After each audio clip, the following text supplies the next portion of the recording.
maybe 2 or 3 minutes to wrap up. But just to say that given one's experience of the private and the public sector, clearly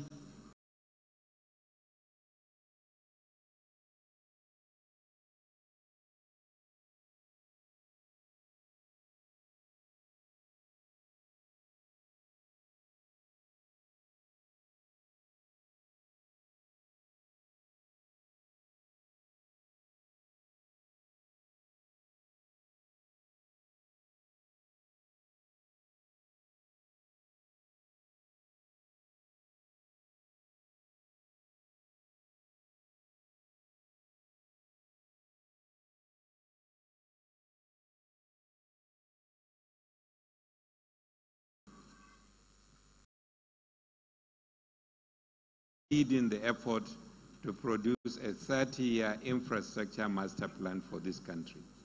Because that is what is really required, not this stop and go, hopping here and jumping there. We need a focus.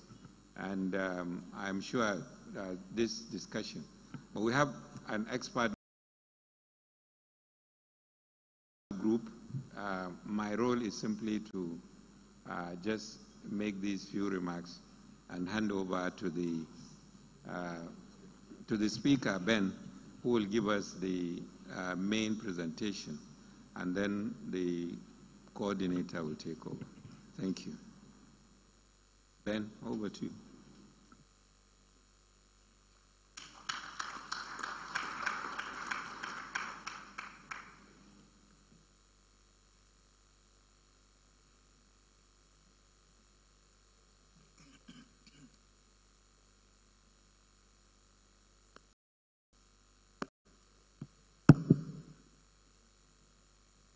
The chairman of this session, Dr.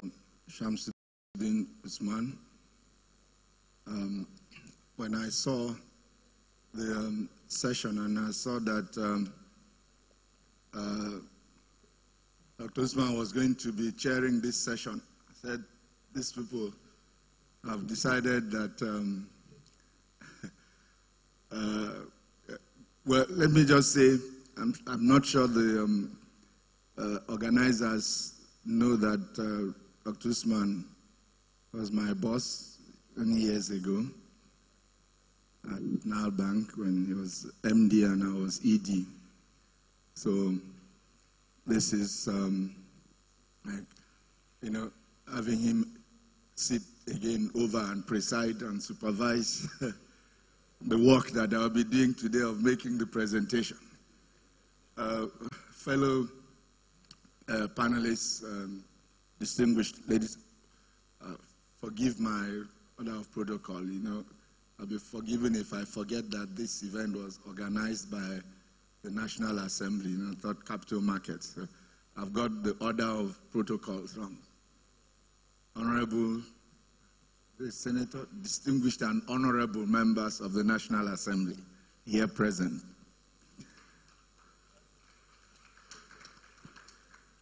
Distinguished ladies and gentlemen, I've been asked to speak to us on infrastructure, financing. Do you have this? I always like to take my fate in my own hands. Do you have the, can I move this myself, or I have to be saying next slide or signaling? Who is controlling? Well, okay, so if I do like this, means next slide. Or you don't have any, you don't have the, okay. Maybe I should have brought my own. This is an outline, but I have only 20 minutes. And it seems like I've used 10% of the time on protocol. So I'm going to go very quickly. Let's go. Okay.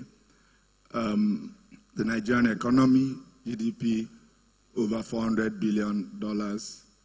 It's Africa's largest, with the most populous, okay? But of course, it requires significant infrastructure to support this size of an economy, and we simply do not have that infrastructure. And second reality is the deficits have accumulated, that's in terms of infrastructure, so much over the years due to insufficient cumulative investments that we simply now do not have the capacity to finance the infrastructure deficit that we have. Okay. So government resources clearly alone cannot, address the need. Okay, and therefore it is imperative that we look beyond, government, both in terms of borrowing to, finance even the projects that government is still doing itself, but also very importantly to involve the private sector in the infrastructure, space.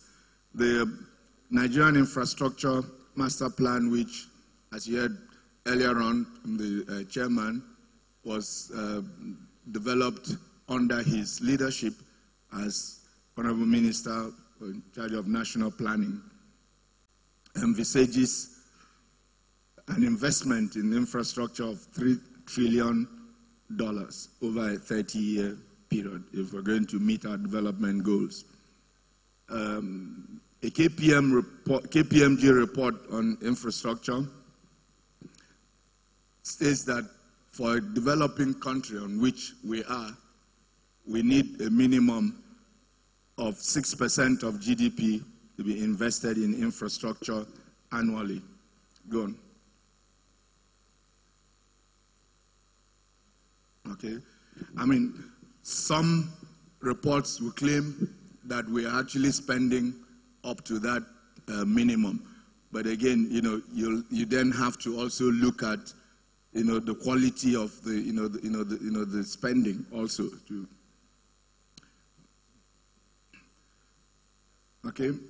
The critical areas in which we are challenged with infrastructure lie mainly in the energy, transportation, information and communication technology, water, sanitation, healthcare, and education.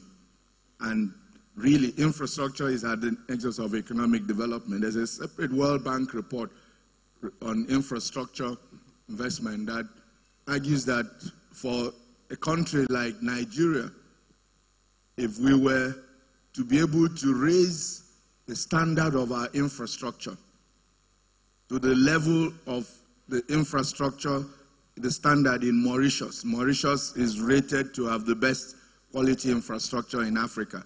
If we were to raise the standard of our infrastructure to that of Mauritius, the investment required and the impact thereof will add as much as 2.5% per annum to our GDP growth rate.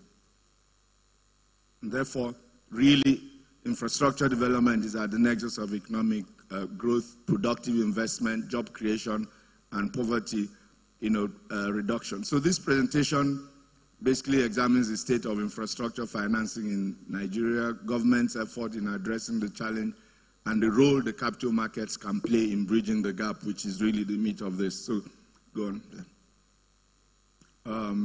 I'm going to skip all of this. I mean, what is infrastructure? I believe that having listened to all the presentations through today, we must know what that is.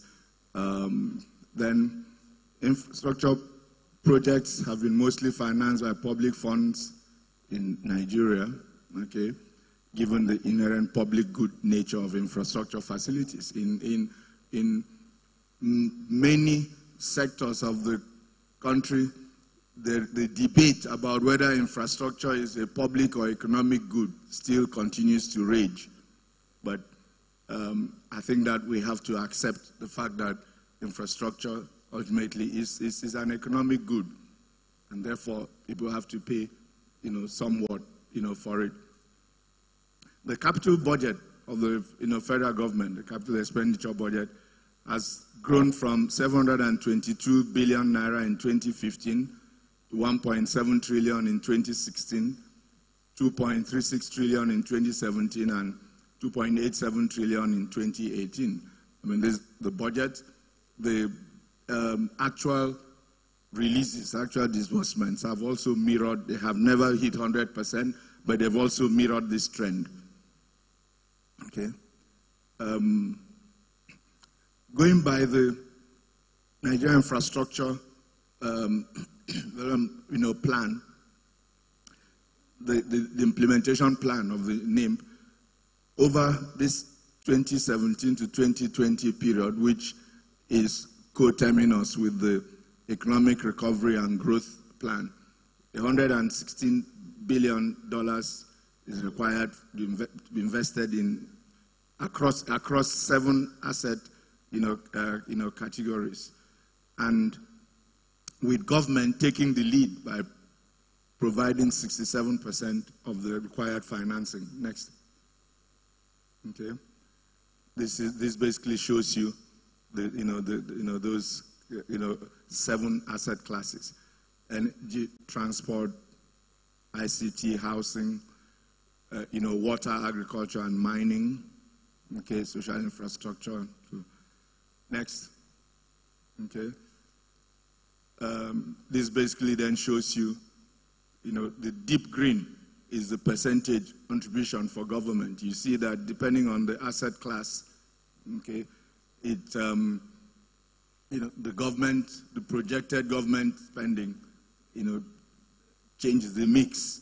If you see with ICT, that's the one requiring the least in terms of government spending, because that's a sector that is fully liberalized and with a lot of private investment, basically, leading the development there. Next. Okay. This just shows in the state of infrastructure financing in Nigeria compared to, our comparator, countries, and what it shows clearly is that private infrastructure financing in Nigeria is very low, the involvement of private capital. This is a page taken from the Economic Recovery and Growth Plan, and some of us argue if there's only one page in that plan that you fully understand and memorize, it should be this one. It shows here the 5 key execution priorities of the Economic Recovery and Growth Plan. And except for priority number 1, which is stabilizing the macroeconomic environment, the other 4, okay, largely speak to infrastructure. Of course, you also have agriculture and food security, but even there, for that to happen, there's a lot of infrastructure spending that is necessary if we're going to then achieve the goals there, because access to the agricultural belts is a key investment that is required. Next. In terms of government's effort to address this challenge, okay, the ERGP lays the framework and makes the point that investing in infrastructure is absolutely critical. But in terms of then implementing the ERGP, one of the key initiatives taken has been the focus, the ERGP focus labs. And the first set of labs held focusing again on 3 key sectors: agriculture and transportation, manufacturing and processing, power and gas. And so again, largely about infrastructure. Next. Okay. The next few slides just then talk about the sector focus labs and the outcomes that were achieved over the 2-month period or so, indicating what magnitude of investments, new investments, have been identified, mostly by the private sector, to go into infrastructure and also into new manufacturing and processing capacities. Next. Just go on this, we'll flip through these.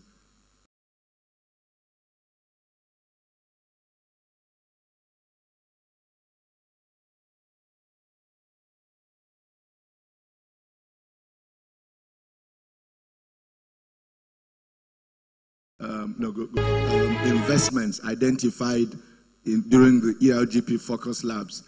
There is a requirement for government to make new investment in infrastructure that will facilitate these other investments to the order of 36.38 million dollars. So whichever way you look at it, infrastructure is really the key to unlocking the potential of this economy. Next slide.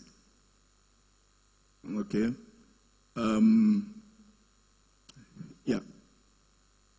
Let's just go. This speaks about the linkage between the NI, the infrastructure master plan and the economic recovery and growth plan. Let's go on, just so we can get to, all right, the capital market option. Okay.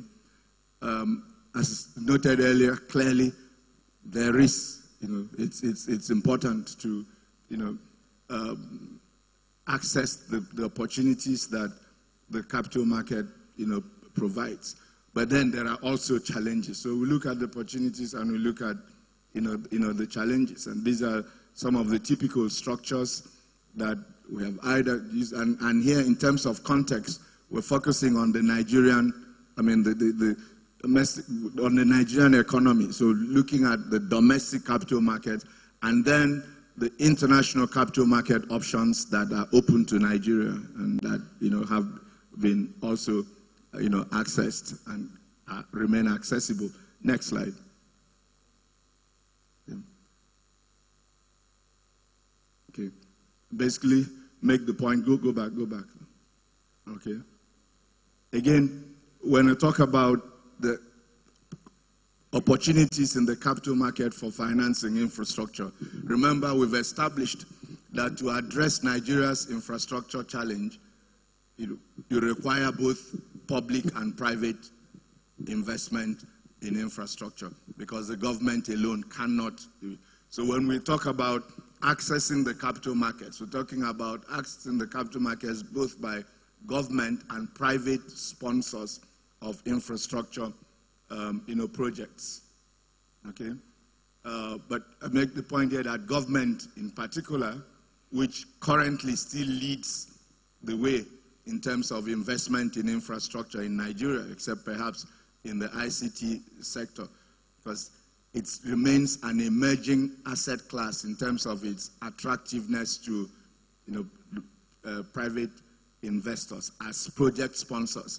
In terms of accessing the debt capital markets, we're making progress. But in terms of accessing the equity capital markets for infrastructure, we are still, lagging behind because that sector, the infrastructure sector, still needs, significant de-risking for, private, investors. There are still regulatory, issues to be addressed, and just then even the culture of user pay for infrastructure is still one that we grapple with.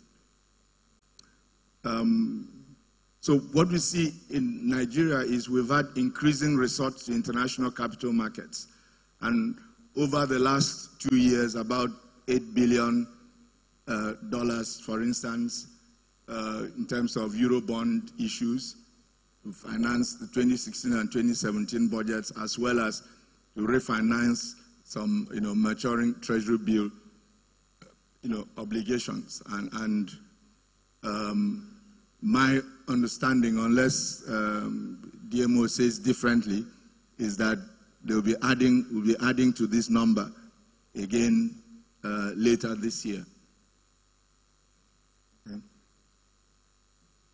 So the capital markets can offer more attractive financing opportunities, okay, with better, let me say, outturns rather than returns compared to bank loans. But again, such factors as the risk profile of the projects being, financed, and, of the project sponsor matter, liquidity needs and other factors, ultimately contribute to the attractiveness of the capital market, option. Okay, and there are some challenges and risks, as I noted earlier, and they include, first, for us, the depth or capacity of the domestic capital market. The reality is it's simply not big enough. It's not deep enough to be able to, fund the, capital, the volume of, infrastructure spending that is required. Again, in terms of the tenor of, financing that is available. I used to work for Lagos State government, and remember the first bond that we did then, 5 years, when we got to 7 years, and we were like, wow, fantastic. But those 5, 7 years, those are really, in the infrastructure space, those are really like very, very, short term. And even though, tenors are, growing, I believe the federal government has issued up to 20-year bonds. But again, some of these are not tied to specific infrastructure projects. So the investors are looking at, not then looking at the risk of the projects on tying them, but looking at the totality of the capacity of the federal government to, to repay. The tenor of the finance, spoken to that, fixed or variable rate, the ability in the domestic market here, it's tough to, lock in fixed rate transactions. And as long as it's variable rate, it leaves, therefore, the economics, open on, in terms of pricing the what you can charge for the infrastructure. And oftentimes in our market, tariff revisions can be very, very, challenging. So when you are left with that exposure on interest rate, you carry that interest rate, exposure in terms of its variability, then, you have to then also be able to, transfer any additional, any incremental financing costs to the, the users. I recall on the Lekki concession, project, the road concession, the Lekki Ekpe Road in Lagos, which was initially on a PPP basis. This was one of the challenges that, ultimately led to government having to buy out the, the private investor in the project, because in terms of tariff, tariff revisions, there were a number of variables, including interest rate movements, exchange rate, inflation rate, and all of that. And it just proved impossible to implement those tariff, revisions. So ultimately, that had to basically come on the budget of the state government rather than the project finance that it was designed as. The local interest rates are high in and of themselves already, which creates a challenge when financing, infrastructure. Then you have foreign exchange and inflation risk, because arising from the problem of, low domestic capacity, there is an increasing resort to the international capital market. So borrowing in foreign currency, borrowing internationally or borrowing domestically in foreign currency. Either way, it creates an exposure to exchange rate risk, and even beyond just exchange rate risk, also exchange controls. Because typically in developing countries, when there's a challenge in terms of availability of foreign exchange, there's a tendency to put up exchange controls, which didn't exist at the time that people made the, the investments. Next. So, in concluding, we need to foster an environment that encourages sustainable investment in infrastructure.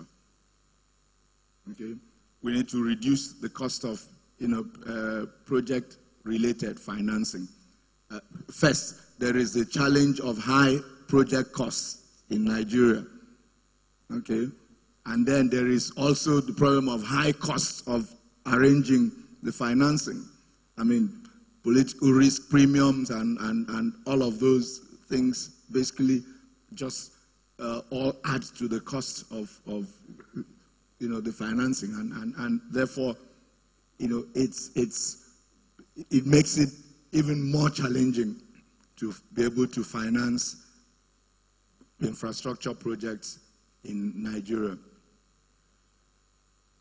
Okay, but note here that the marketability of infrastructure projects, i.e. to financiers, can be improved through such instruments as financial guarantees of the government, for instance, political risk insurance, and the financing guarantees, of course, can come in the form of maybe risk guarantees by agencies, organizations like the World Bank, liquidity facilities, financial engineering, structuring. Some of these risks can be significantly mitigated through really, creative, transaction structuring. And I'm sure there's some experts around here who will speak to that. The involvement of multilateral agencies as co-sponsors or financiers of these projects. Sometimes, because of the influence that these multilateral, agencies tend to have with governments, when they are involved in the projects, they make the projects more interesting. For instance, IFC, for instance, IFC's agreement to take 2% in LNG, even though in terms of the size of the investment was a factor that encouraged even the private, the IOCs to get involved there, because there's a sense that those multilateral agencies can always help in managing relationships with host governments. And then it should be noted that the option of exploring the capital market should be viewed as complementary to other options available. It's not about this. This is not a competing option. It's a complementary option. We are not in the situation where we're dealing with either or. It's really this and that. We've got to explore all the options, because given the size of our requirements, it's not about choosing, we'll choose this option and not that option. So the capital market option is complementary to all other options that because neither of these options is large enough for us to address our current needs. Next, I believe that the end. Next, okay. Okay. Current rules and regulations are, restrictive and burdensome in terms of accessing the capital markets. This, I suspect, may be debatable, but then there's a sense that the rules have not adapted and are not flexible enough to keep pace with the changes in the capital market, as well as the need for clear, regulatory oversight. Transaction costs still appear high. Processing time is still high. New debt issues still take about 6 months from appointment of parties to closure. And oftentimes this is related to sex procedures and sometimes lack of the organization on the part of the issuer. But these are challenges, these are issues that we must address if the capital market is going to play the critical role that it can play in financing infrastructure. Thank you for your kind attention.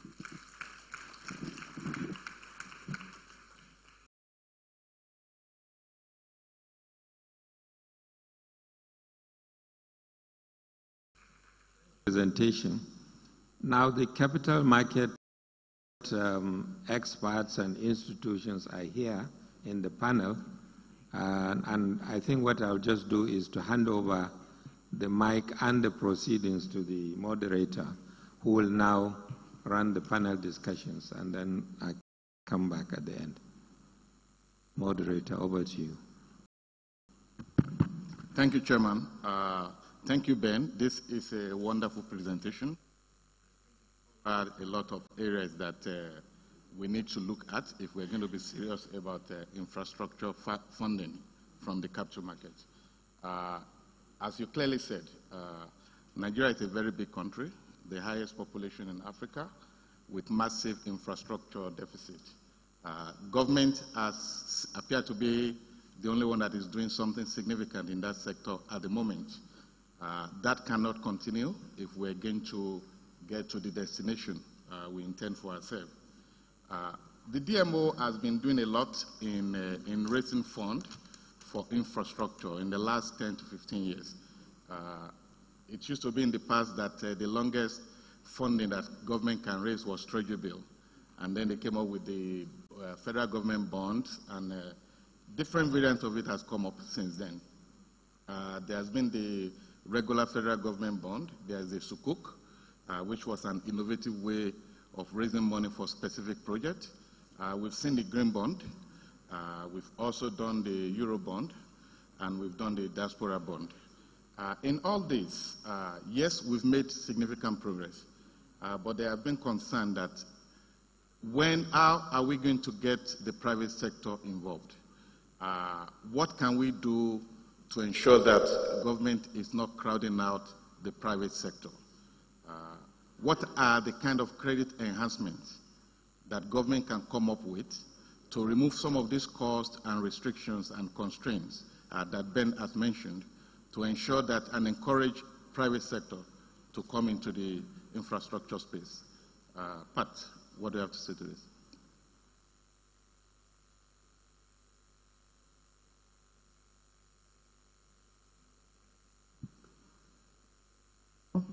Thank you very much, Abubakar. Let me start by commending the DG Budget Office for the presentation. I think the only one point that he didn't mention was he's the one who prepares the figures and then gets the DMO to provide the funding for it. I just thought I should talk about that as well. Okay. Before I go to the specific question you asked, I think the chairman, Dr. Shamsuddin Usman, made a very valid point about the infrastructure master plan, which was supposed to be a document that will guide, the process by which we invest in infrastructure. And the expectation ordinarily will be maybe that will then feature in the medium-term expenditure framework and then flow into the budget as well, so that we can be measuring incrementally how well we're doing with the projects and know what the priority projects are. So having said that, I think the point needs to be made on that the federal government really doesn't have the, at this time at least, doesn't have the capacity to borrow all the funds required for financing infrastructure, okay, simply because the debt service obligation will be very high. So it means they have to, we must have other ways of financing infrastructure. So the key point is the government is looking at PPP agreements. Some projects certainly will not, may not qualify for PPP arrangements. Maybe the roads are not revenue generating. You cannot toll them anyway. For social issues, you may not be able to generate revenues for all the infrastructure we have. But for some specific ones, certainly, those should fit into projects that can be financed via PPP arrangements. And if I just say some of the feedback that we have got from investors, private sector investors who speak with government, what they're expecting is somewhere where there's an ABC project on, an ABC process rather, where you can know how to deal with the government when you want to, work with government under a PPP arrangement. Some simple process that is centralized somewhere, and you know where to start from, and the next stage, and the next stage, and the next stage. So maybe the second point after the master plan is to then say we must have that standard process where prospective investors can tick and determine this is how to go about it, so the turnaround time should be shorter. It then takes us back to where would be investors raise the funds. That certainly would be in the domestic financial markets, maybe a combination of capital and markets and the banking system, and possibly externally. And I believe that once a project is good and viable and de-risked in whatever form that is required, whether by way of guarantees from the sovereign or from multilateral agencies, I believe that the banks would look at those, and if properly packaged, investors, qualified institutional investors would be willing to look at those projects for financing. So let me just, in conclusion, address the last points that you raised about funds being available in the domestic market for other borrowers. The government last year took a very strategic decision, I should say, to begin to reduce its participation in the domestic market. So for the first time in several years, the budget for last year was, the deficit was financed with domestic and external borrowing in the ratio of 50-50. Ordinarily, we would probably have done 90% in the domestic market. So meaning that even for the new borrowing, we borrowed more externally than in the domestic market. But more importantly, we got approval to raise $3 billion for the purpose of repaying domestic maturing obligations. The whole idea was, well, we wanted to reduce costs for the government, but we wanted to make sure also there was funds in the market, because if government is saying we want the private sector to, drive economic growth or lead economic growth, they should have access to capital. So there was $3 billion that was approved, and between November and February of this year, November last year and February of this year, that entire amount was raised. And as at end of June, the federal government has redeemed, meaning repaid Nigerian treasury bills of over 800 billion naira. So those funds are in the market. And for this year's budget as well, we're doing 50% domestic and 50% external. So the strategy of ensuring that there's money in the domestic market for investors is continuous, and I think we can see the effect on interest rates as well, because the DG budget did talk about high interest rates. So they've come down from 18.5% in January last year to about 13%. Yeah, so government is actively supporting the private sector by creating access. Thank you. Thank you very much, Pat. Thank you, Pat. The other area that was talked about significantly, rules and regulation and the cost of going to the market. This mainly in the area of SEC, providing regulation for capital market issue. Mr. Henry Aderoland, in addition to your opening comments, I think maybe you should address how you think the market can reduce cost significantly while trying to access the market in a very timely way, so that you don't have to wait for 6 months before you can complete an issue. Thank you very much, Mr. Moderator, distinguished chairman, and distinguished Senate members. With respect to cost reduction, the entire stakeholders in the market, led by the Securities and Exchange Commission, have over the years been working hard on how to bring down cost of activities or transactions in the market. As we speak, we have had 1 or 2 reports which have been subjected to review and are still being reviewed. So within the next few years, or within the next, before the end of this year, I'm sure a cost reduction framework will come up very soon. The stock exchange, Nigeria Stock Exchange, the Securities and Exchange Commission, the CSCS, all the stakeholders in the market have worked assiduously on this, and they are very serious about it, with a view to ensuring that our market, in terms of cost, becomes competitive with the entire globe in that respect. Moderator, sir, I would like to speak concerning the component of SEC rules, which was mentioned. It is not more or much of inadequacy of SEC rules, actually, because the rules frameworks are in place. But it is more, in my understanding, to lack of understanding. There is need for enlightenment for people to actually come forward. I will give 2 examples, sir, and then I will conclude with a legislative request.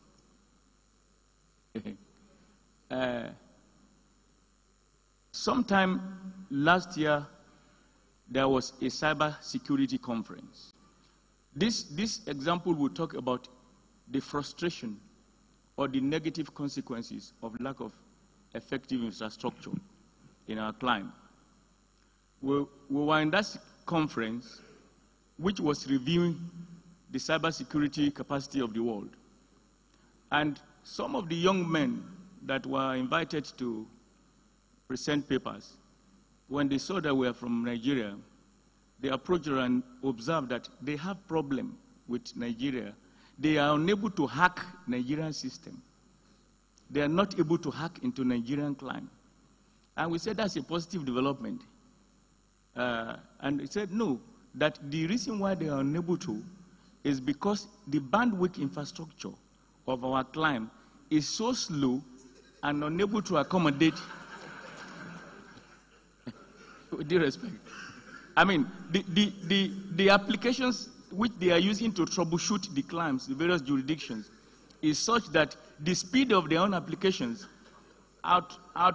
moves faster than availability of the bandwidth. Forum. Theme: Capital Market as a catalyst for economic growth and development. Date: Monday 23rd July 2018. Time: 9 a.m. prompt. Venue: Ladikwali Hall, Sheraton Hotel and Towers, Abuja. Special guest of honor: Professor Yemi Oshibajo, GCON SAN, Vice President, Federal Republic of Nigeria. Chief host: Senator Dr. Bukola Saraki, President of the Senate. Right Honorable Yakubu Dogara, Speaker, House of Representatives. Other dignitaries include Mrs. Kemi Adeosun, Minister of Finance, Mr. Godwin Emefiele, Governor CBN, Ms. Mary Uduk, Acting DG SEC, Mr. Ben Akabweze, DG Budget Office, Mr. Bimbola Ogumbanjo, President NSE, Dr. Samshuddin Usman, former Finance Minister, as well as other market experts. The Joint Committee on Capital Markets and Institutions. Announcer.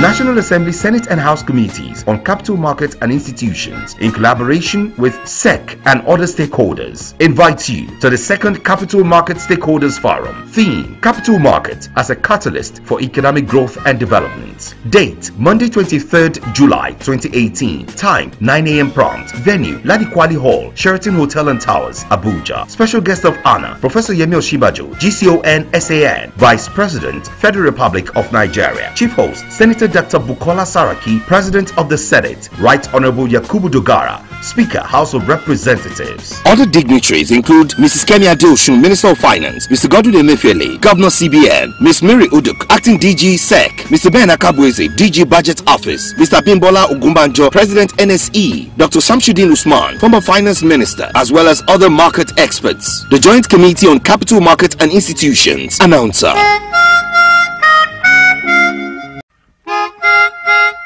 National Assembly Senate and House Committees on Capital Markets and Institutions, in collaboration with SEC and other stakeholders, invites you to the 2nd Capital.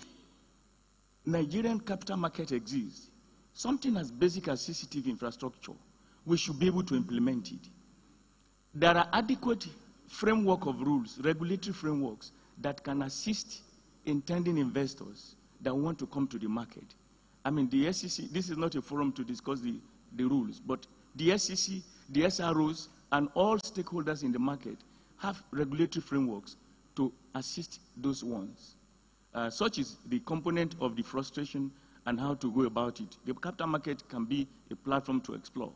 My request, legislative request, which is my last comment, sir, is that at the beginning of this conference, I overheard the organizers say that this is not just another conference of talk and talk and talk.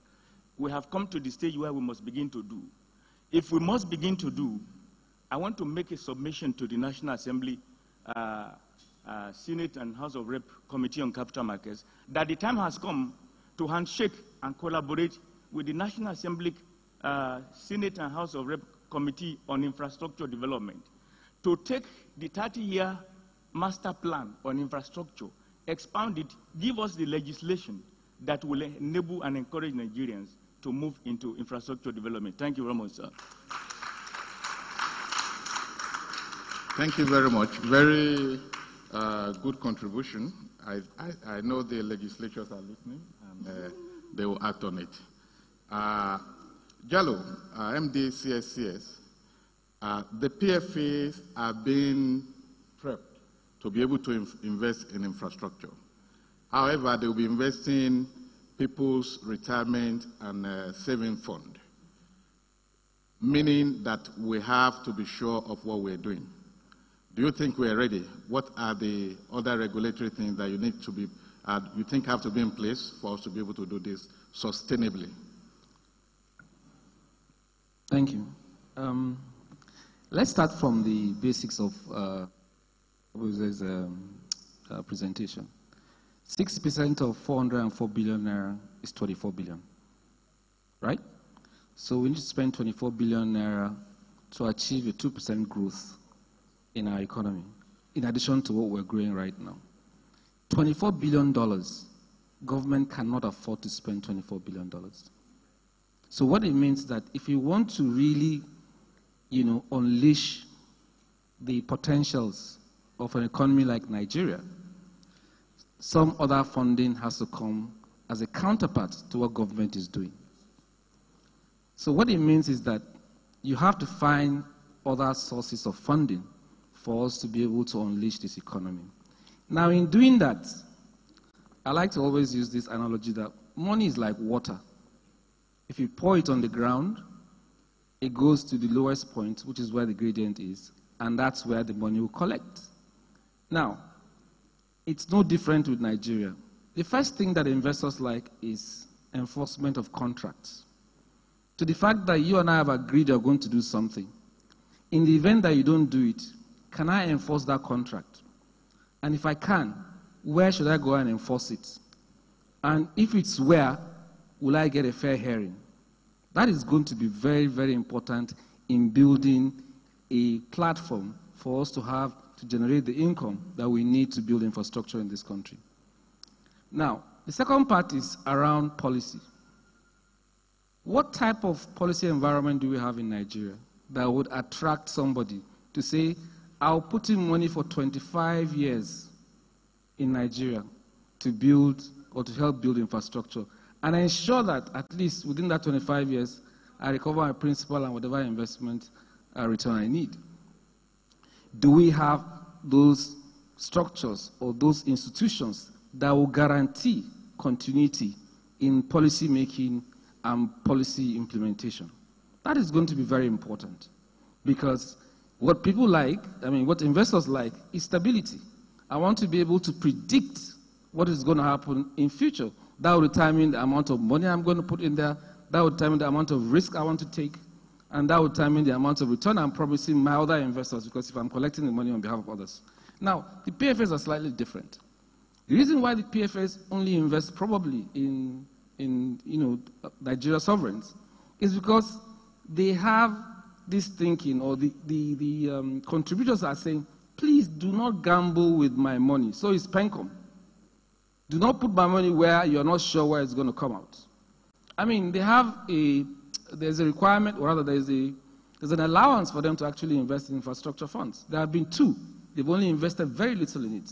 And that is because they're thinking, these funds that are going to be 15, 25 years fund, how am I sure that, first of all, the next person in government or in policy making is going to continue doing what the previous person has done?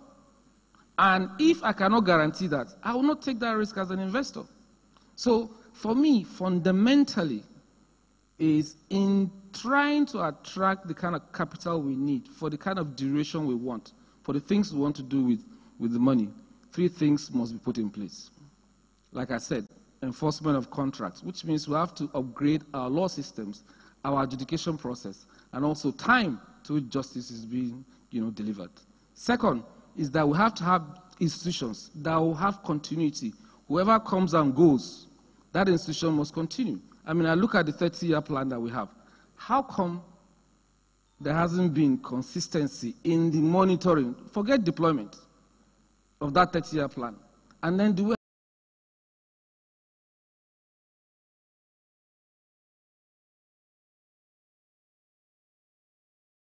have like a scorecard that says, well, this person that came or this group that came, this how far they've gone is 2%, is 3% of what we're supposed to achieve. Somebody will take it and go ahead and do it. I mean, I'm not saying you should take it hook, line, and sinker, but I'm saying, do we have that, those institutions that will ensure continuity even when people come and go?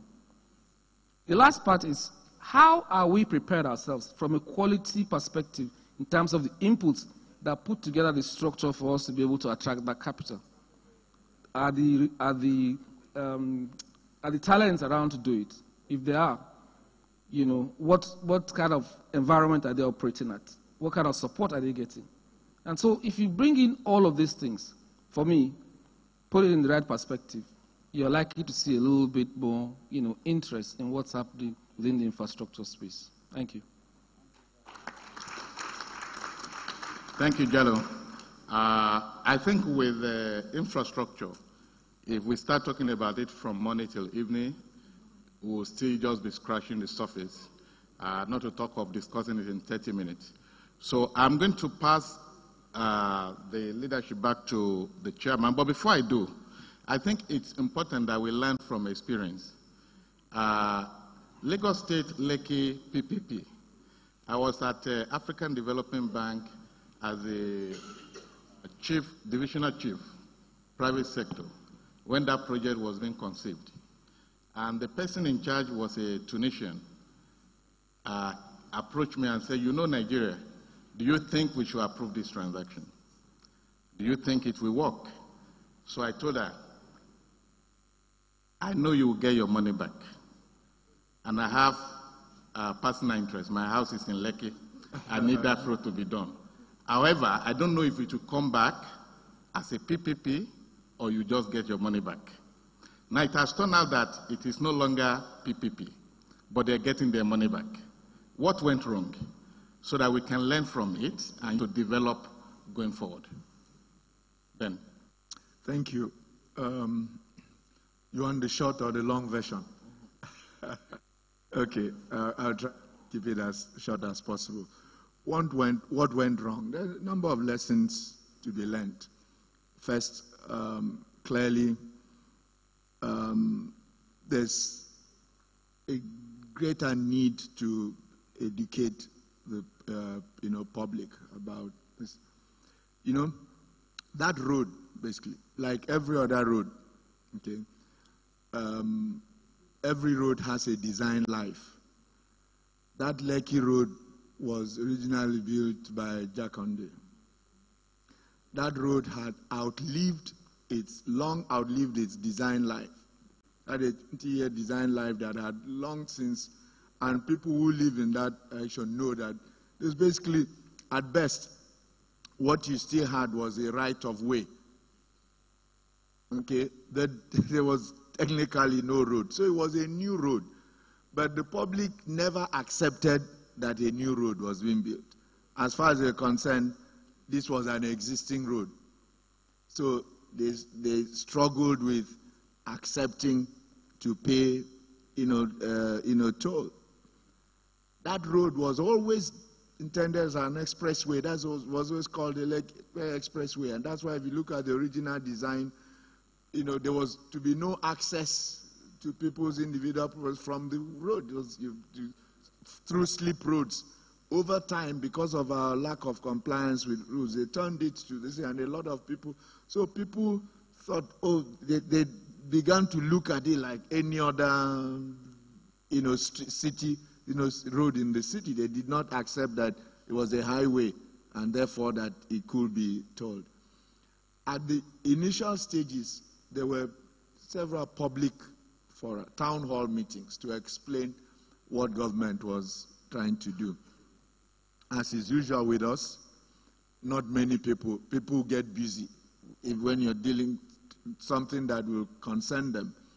There were even publications. Unfortunately, again, as is usual with us, people didn't read, those things. At the end of the day, the few people who attended those town halls signed off that they understood, and so government thought it had carried the people along, until the road was now completed and it was time to collect tolls, and people said that they were not going to pay. They didn't understand it. That road was designed as an, not as a closed toll road, but an open toll road. With an open toll road, okay, it allows for you to be able to use the road without paying, provided you can get around the toll point. So in an open toll road structure, you're only mandated to provide an alternative around the toll point, so people can, avoid the toll and get back to the road. But again, the people said no, that, in toll road, you must have an alternative, which is a completely separate road. And as often the case in Nigeria, everybody is an expert in everything. So you had all these panels of experts on TV and whatever, telling the people what, So ultimately, they built up a resistance to paying the toll. That road was initially designed to have 3 toll points. Because again, if the toll you pay is a fee for using that asset, how much you pay should then depend on how much of the asset that you use. And so it was, the more you use the road, the more you were. At the end, they insisted that there would be only 1 toll point. The first one. The second toll gate was built around Chevron, but toll was never collected. We had to scrap the third toll point. So at the end of the day, as a PPP project, it was no longer, the economics had government. What the people didn't even know was, because the Lagos state government was trying to be responsible, when the second toll gate was due to be open, even though people were not paying, every month, that's why that thing was there, it was counting, and every month, the concessionaire was submitting a bill to the government, over 200 million naira, that, the government was paying, even though the people were not paying. So at the end of the day, we just figured it was best to negotiate, buy out the private again, as I said earlier in my presentation, to keep it economic, and a lot of the financing was in foreign currency. Standard Bank and Macquarie Bank, these were the people who provided the foreign. So with the devaluation, the exchange rate, whatever, that created a need to increase toll. We couldn't increase the toll. So ultimately, we had a negotiated, and it's a shame that that project failed, because that project had such global, ratings, and it was supposed to serve as a watershed and a landmark to open Nigerian, the PPP space in major infrastructure projects. It was an investment of over $400 million, dollars, but it can no longer be held up as that model that it was intended to be. Right, so that we can create history and what people can refer to as benchmark in our system. Thank you very much to all the panelists. I'll get back to the chairman, and we have about 1 minute to round up. Thank you very much, moderator. Well, I gave up my 2 or 3 minutes. I'm going to take them back now. And I just want to make 2 points in conclusion. One, I think the issue of the depth of the capital market came up. Our market is much deeper than we all think. The important thing is, once you have the right instruments with the right incentives and so on, the market has tended to respond very well.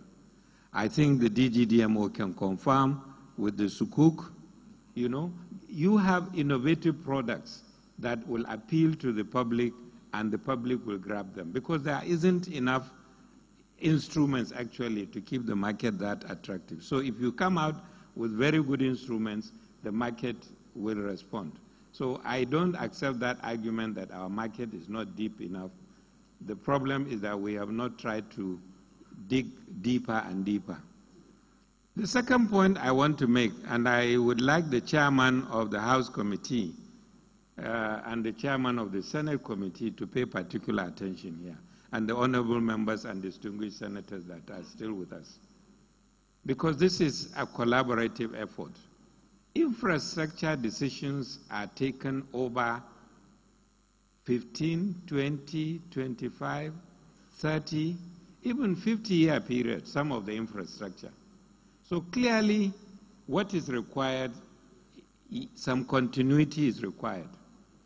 When we worked on the infrastructure master plan, our focus was on integrated infrastructure, which is what many countries are struggling with. When we go to the United States or UK, we say, oh, they have infrastructure. All of them are complaining. Yes, they have infrastructure, but that infrastructure is not integrated. And it's not, a lot of it is not modern like you have in China, in Dubai, in Malaysia, some of these countries. And those countries did not do it by just guessing. What they did is they sat down and planned, developed long-term infrastructure integrated master plan. There is discussion that probably in the next 30 years in some of these countries, most cars will be driverless. So what kind of roads do you need now for driverless cars? They're different from the kind of roads that we have. The use of ICT in infrastructure development, connectivity between federal infrastructure and states infrastructure and local government infrastructure. Because right now there is a lot of disconnect between what the federal government is doing, what the states are doing. What we tried to do in that plan was, this is the basic federal infrastructure. The states know a federal road is coming through your state. Therefore, your own roads, state roads, should take off from that federal road, linkage. The same with local government and so on and so forth. Now, to do all of this, and I'm happy the gentleman from SEC has really hit the nail on the head. Yes, when we were doing this, we were doing it principally from the executive side. But there is a need for the National Assembly to buy into that plan, take it, analyze it. It's not cast in stone. Amendments can be made. In fact, because it's about 5 years since that time now, there is need for some amendments. In fact, a plan like that has to be continuously updated with technology changes and so on and so forth. But what is needed is for the National Assembly to take ownership of that plan and, arising from that, come up with some legislation that makes sure that there is going to be continuity, so that if one government changes and another comes, we don't have this staccato kind of thing. A new government comes and abandons everything. And we end up with so many abandoned projects in this country. I'm glad to see, for example, that this government has actually continued quite a number of the projects. And see who is getting the credit now. For the Abuja airport train, who is getting the credit? Is this government. I mean, the president went to commission it, but it wasn't started by this government. So that is what actually is needed. And some legislation that says that, look, you can't just come because you are a new government or a new legislator and just introduce something outside the scope of what is nationally agreed as the way to go for the next 30, 40, 50 years for Nigeria. And it will even solve the problem of constituency projects, which is, I know I've dealt with that during my time as Minister of Finance. I know how emotional it can be.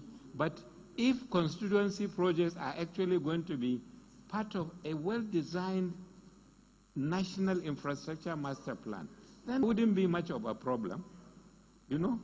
So I think, honestly, I don't want, maybe I shouldn't take more than this time, but I think some level of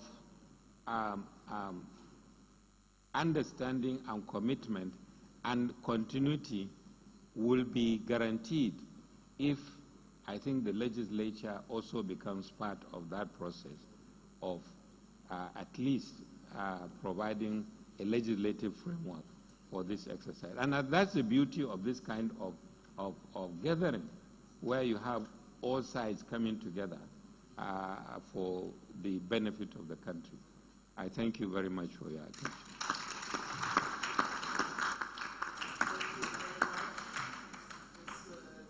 And panelists, moderator, thank you. Well, you took 5 minutes extra, so I think you guys, I could score you a B. But, okay, so A+, I've been overruled. It's A+. Thank you very much. Please, you go through this way so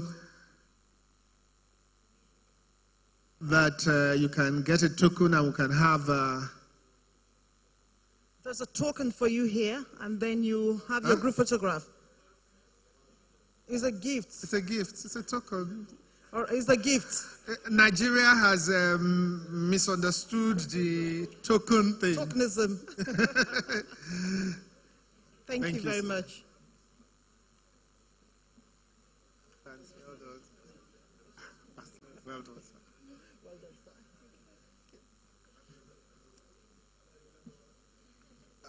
sir. We'll just have a group photograph, and we're wrapping it up for today. Sorry, for this Market Stakeholders Forum. Theme: Capital Market as a catalyst for economic growth and development. Date: Monday 23rd July 2018. Time: 9 a.m. prompt. Venue: Ladikwali Hall, Sheraton Hotel and Towers, Abuja. Special guest of honor: Professor Yemi Oshibajo, GCON SAN, Vice President, Federal Republic of Nigeria. Chief host: Senator Dr. Bukola Saraki, President of the Senate. Right Honorable Yakubu Dogara, Speaker, House of Representatives. Other dignitaries include Mrs. Kemi Adeosun, Minister of Finance, Mr. Godwin Emefiele, Governor CBN, Ms. Miri Uduk, Acting DG SEC, Mr. Ben Akabweze, DG Budget Office, Mr. Bimbola Ogumbanjo, President NSE, Dr. Samshuddin Usman, former Finance Minister, as well as other market experts. The Joint Committee on Capital Markets and Institutions. Announcer.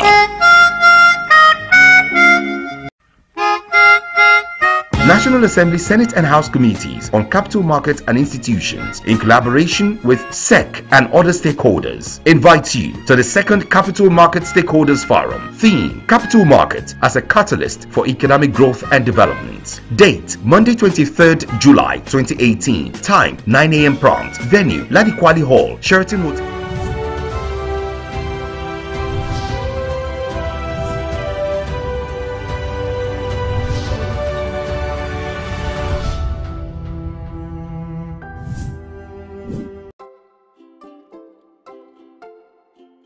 My name is Ufon Sunday Essien. I'm an indigenous of Nongokomeko Odetefia here in Ikonolokun government area. The road on which I'm standing, that's the Nongokom Road that leads to the newly upgraded Akwa Ibom State College of Arts and Technology. This road has been in a very horrible state even before I was born. So that is how we invited the different segments of this community, talking about the men, the women, the youth, and persons living with disability. In that meeting, we developed a charter, which is a document that tried to capture all the issues in our community. And then after the charter, we did a letter and went on advocacy. It attracted the attention of government, and then they came and they saw the state of disrepair of this road. Eventually, because of the effort, government has come and is presently working on this road, and this road is near completion. This is how we, for Nongokomeko Odetefia, no sit down look.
Dab.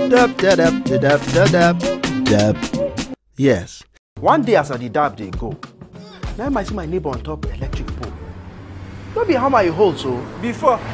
So? Climb every day. Come on electric bill. You not gree pay. Waiting concern you for there. I beg you. Come over here. Okay, oh. I don't talk my own. As I dab reach house.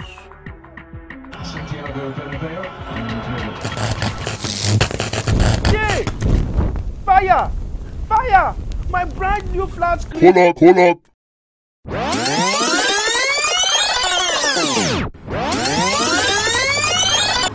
Waiting concern you for there. I beg you.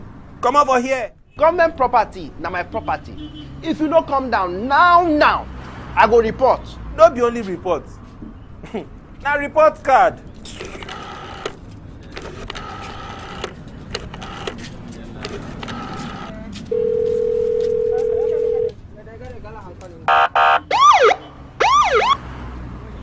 Dab.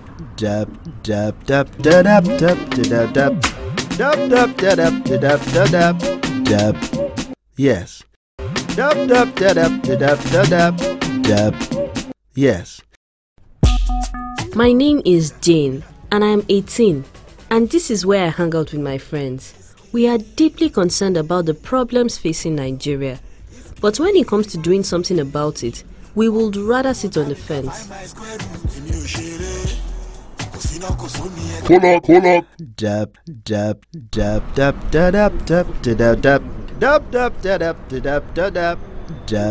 Yes.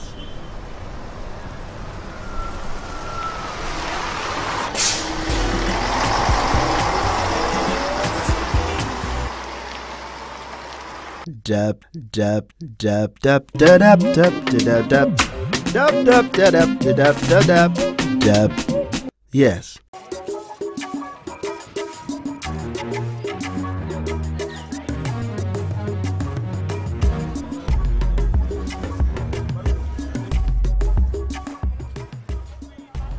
Sunana Yakubu, amma an fi sani na da Yaks. Abu mafi mahimmanci shine har yanzu muna zaune da kwayar cutar polio a kasar mu. Wasu sun san digon rigakafin polio, wato digo biyu da ake bada na baki. Wasu kuma ba su san da haka ba. Wasu suna tunanin wannan digo guda biyu sau daya kawai ya wadatar. Shin digo biyu ya wadatar? Bari mu bincika. Yaya aiki?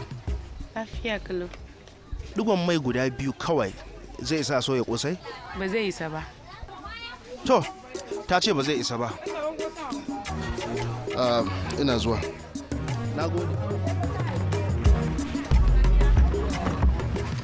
Shin za ki amfani da digon nono guda biyu kawai ki dama fura? A'a ba zai yiwu ba gaskiya. Saboda nonon ne yake taimakawa wurin dama furan. Na gode.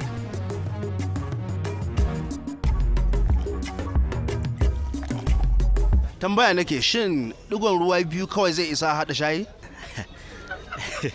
Ai ba zai yiwu a hada ruwa da shayi da digon ruwa biyu ba. Dalili kuwa ai ba zai isa mutum ba. Dole sai ya kai kaman kofi daya. Barka da. Barka gare. Da Allah tambaya nake so yi. Allah sa na sani. Shin digon man fetur guda biyu, digon man fetur guda biyu zai isa ya sa wannan mashin aiki? A'a ba zai sa shi aiki ba gaskiya. Dalili ba? Saboda ai bai wadace shi ba. Haba. Kwarai da gaske. To nan ina zaka? Dan je nan bayani. Da Allah bari bi ka.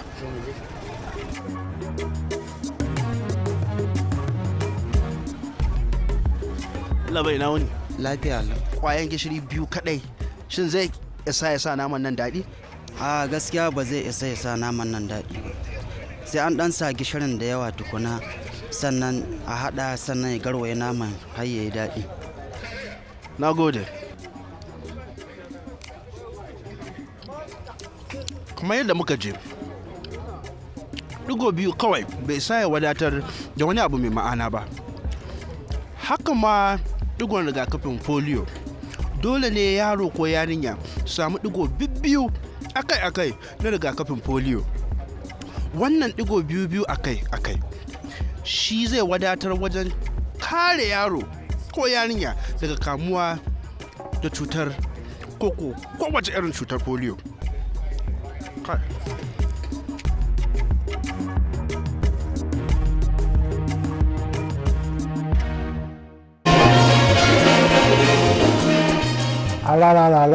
My name is Femi Anikula Pukuti. This is just to tell you, beg you, plead with you. Don't let anybody lure you into being violent. It's very important for us to have a peaceful elections. We need to think about the future of this country, of our children. We can be a great nation. And the first step is desist from being violent. Let's have a peaceful elections. European imperial adventure in Nigeria was essentially an enterprise in exploitation early in the days of imperialism. Economic policy, particularly in the field of banking and currency, were crafted for the benefit of the enterprise. Among the results of British adventurism in Nigeria was a successful demonetization of the traditional currencies in the 19th and 20th century. In their place was introduced the British monetary system, consisting of the coins and notes. These forms of money thus became a common denominator for economic exchange in colonial Nigeria. Following the attainment of political independence in 1960, Nigerian authorities had to introduce what might be described as truly Nigerian currencies.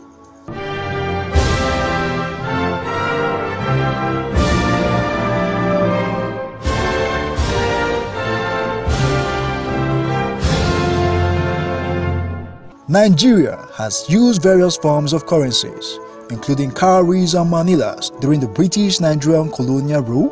Pounds and shillings was Nigeria's legal tender. On July 1, 1959, the Central Bank of Nigeria issued the first indigenous Nigeria currency in the denominations of 5 shillings, 10 shillings, and 1 pound notes, which saw the end to the West African Currency Board notes and coins, which has been in existence since 1912. As the saying goes, change is constant. On July 1, 1962, the new government of Nigeria saw the need to change the legal tender status of the currency to reflect the country's new status. In 1963, following the attainment of a republican status, a political decision was taken to replace the existing currency notes due to its misuse and as a war strategy. This was in compliance with the CBN Decree number 51 of December 30th, 1967. Since at the time of the decree, the country was engaged in a civil war that lasted between 1967 to 1970. To this end, a decision to remove all the stocks of the new notes to a branch of the CBN and all the sub-centers was taken in June 1964. Meanwhile, implementation began on July 1, 1965. However, the old and new currency still bore pictures of Nigeria's main export commodity, cocoa, groundnut, and palm produce. In March 1971, the then head of state announced that Nigeria would change the decimal currency. As of January 1, 1973, the Nigerian currency was decimalized. This development in the country's currency history did put an end to the use of Nigeria's pounds, shillings, and pence. Meanwhile, in their place came the naira and kobo. The major currency note was called naira, and it was equivalent to 10 shillings. The minor currency note was called kobo, 100 of which make 1 naira. 6 months to January 2, 1973, the date the new currency came into use, the CBN introduced coins in the value of 1 kobo, 10 kobo, and 25 kobo into the economy. The bank embarked on this line of action with a directive to shops and stores to fix prices of their commodity into the new as well as the old currency unit. The advanced arrangement was meant to provide enough enlightenment to members of the public. On its part, the Decimal Currency Board of the CBN, through its publicity unit, embarked on the distribution of posters, conversion table, leaflets, and other publications to educate the public on the decimalization arrangement.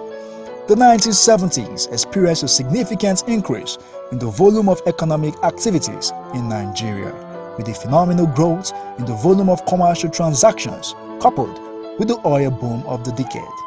On 2nd July 1979, for a takeoff, The new currency were in 4 various denominations of banknotes, which were 50 kobo, 1 naira, 5 naira, and 10 naira. The change that took place was a major one, and this involved both currency notes and coins. Meanwhile, the major unit of currency, which used to be 1 pound, ceased to exist, and the 1 naira, which was equivalent to 10 shillings, became the major unit. On 11th February 1977, after the assassination of the then head of state, General Murtala Muhammad, a new banknote of the denomination of the value of 20 naira was issued. This was special because it was the highest denomination to be issued then, and it became necessary then as a result of the economic growth. The 20 naira banknote became the first banknote in Nigeria, bearing the portrait of a Nigerian citizen. In this case was the late head of state, General Murtala Muhammad, 1938 to 1976, who was the torchbearer of the Nigerian Revolution in July 1975. In 1984, the Nigerian military government of Muhammadu Buhari, in an attempt to legitimize its interruption of the democratic process through a military coup d'etat, directed the CBN to cause a change in the colors of the Nigerian currency. The exercise was designed to devalue the money alleged to have been stolen by Nigerian political leaders. In 1991, both the 50 kobo, 1 naira notes were coins. It is believed that monetary reforms of this period, particularly the introduction of the 50 naira currency notes, were carried out in response to increased private and privated spending resulting from Nigeria's excess oil revenue of the period. Some Nigerian currencies were recommended for redesign, but it was not accepted by certain sectors of the Nigerian society. Some Nigerians were inclined to believe that the demonetization of the smaller denomination was meant to depreciate the value of the currency.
This particular reform heralded the erosion of coins in Nigeria and precipitated its waning use. Consequently, the 5 naira notes became the minimum denomination acceptable in the Nigerian society. In response to the expansion in economic activities and to facilitate efficient payment system, the currency reforms continued in 1999 with the introduction of the 100 naira banknote. In the front view, the currency unit bears the portrait of Chief Obafemi Awolowo, Premier of Western Region of Nigeria in the 1950s and leader of the opposition party at the federal level in the 1960s. In its back view is a picture of the Zuma Rock. November 2000 and April 2001, the CBN issued 200, 500 banknotes respectively, with the former bearing the portrait of Alhaji Sir Ahmadu Bello, former premier of the defunct Northern region. On the back view of the currency denomination are pictures of heads of cattle, agricultural products, and the Nigerian coat of arms. The 500 Naira denomination bears in its front view the portrait of Chief Dr. Nnamdi Azikiwe, premier of the defunct Eastern region and first Nigerian president between 1963 and 1966. It bears the Nigeria coat of arms on the reverse side. It also bears the Naira sign on both sides of the note. The latest currency denomination introduced in Nigeria was the 1000 Naira currency note. This was introduced on the 12th of October 2005 by the Central Bank of Nigeria.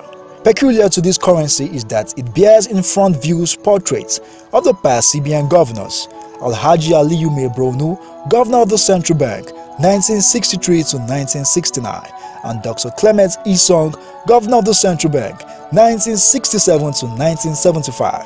There is also a gold foil on the front of the note with the Nigerian coat of arms and the numeral 1000. Also peculiar to this denomination is that it is devoid of the Naira sign. The trend of higher currency denominations in Nigeria over the years has only testified to the fact that the Naira has depreciated against the dollar, pounds, and other advanced capitalist currencies of the Western Hemisphere.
Here are the faces of Nigeria heroes that have graced the Nigerian currency over time.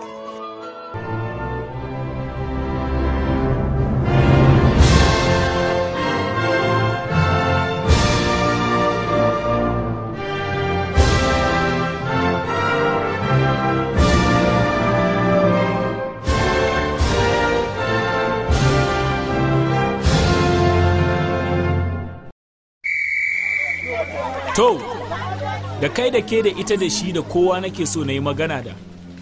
Me ke faruwa? Kana son karuwa ga ka zaune bakin rijiya amma kana jin ishin ruwa? Gangan jikin siyasa. In ta dangwala ka dangwala na dangwala. Ina amfanin ana yi ba da kai ba? A turancin Najeriya to an gaya maka. No sit down look. Kana sit down kana looking komai na ƙara lalacewa? Ina ka ga daman ƙorafi? Da masu jini a jika ake yi, watan matasa. Kwankwasa a buɗa ki shige, dago ka shaki iska ko ka lime, da ƙyar ka sha yafi da ƙyar aka kama ka. No sit down look. Matasa ke siyasa. Yin rajista, karɓi katin zaɓe yana da amfani ƙwarai kwa. No sit down look. No sit down look. No sit down look. Make una no sit down look oh. For innovative research-based analysis, fresh news and programs, join us on PTV, the People's Oriented Station, transmitting on Star Times Channel 120, showing across 36 states in Nigeria, and Channel 77 on Strong Decoder across 52 countries. Yes, you asked for it. Now you have the best of television. You can also follow us on our social media platforms showing on your screen. People's Television, powered by you.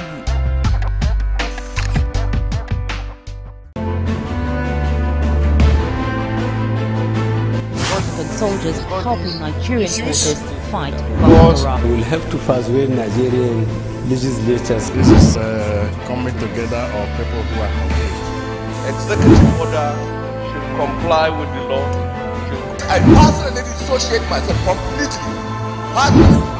From this interview, because you have said there had hardly been any administration.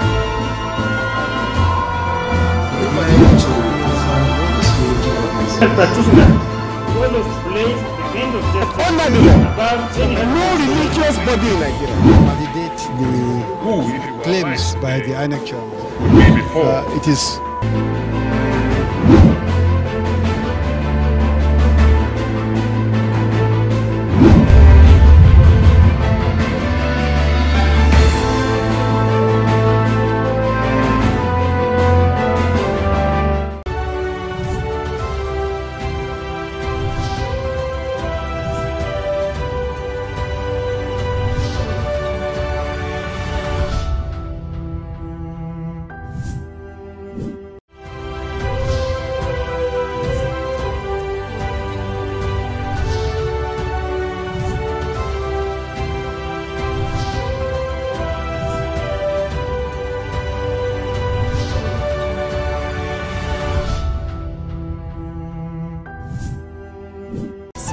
On Facebook, like our page and share our posts at People's TV NG.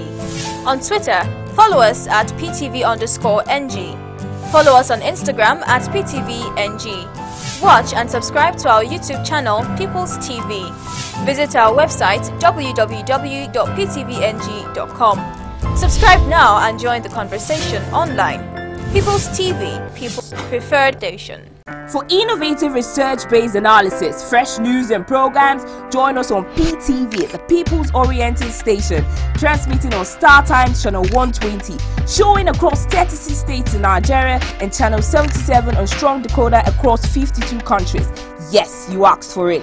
Now you have the best of television. You can also follow us on our social media platforms showing on your screen. People's Television, powered by you.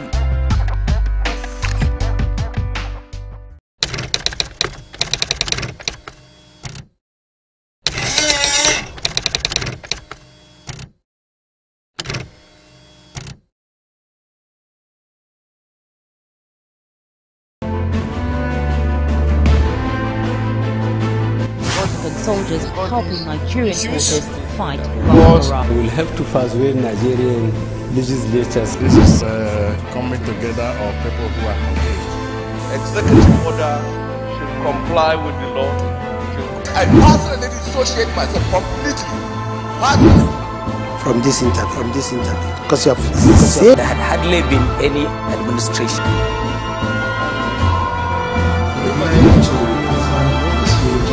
Under the law, no religious body in Nigeria validate the claims by the INEC chairman. It is.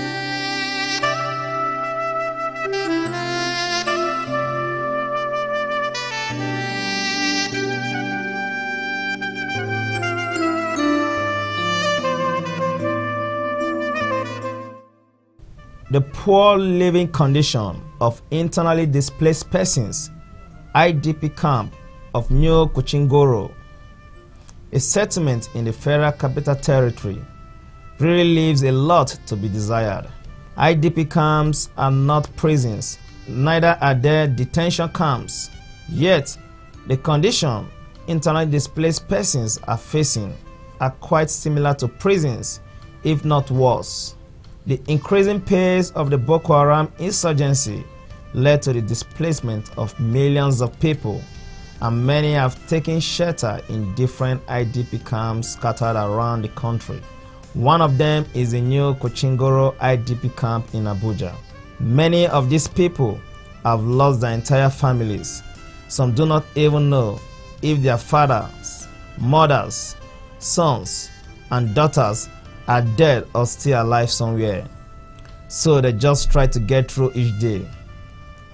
One of the major challenges in the IDP camp is the struggle to survive, especially the ability to afford a minimum of 2 square meals per day and take care of some pressing personal needs, including care for family.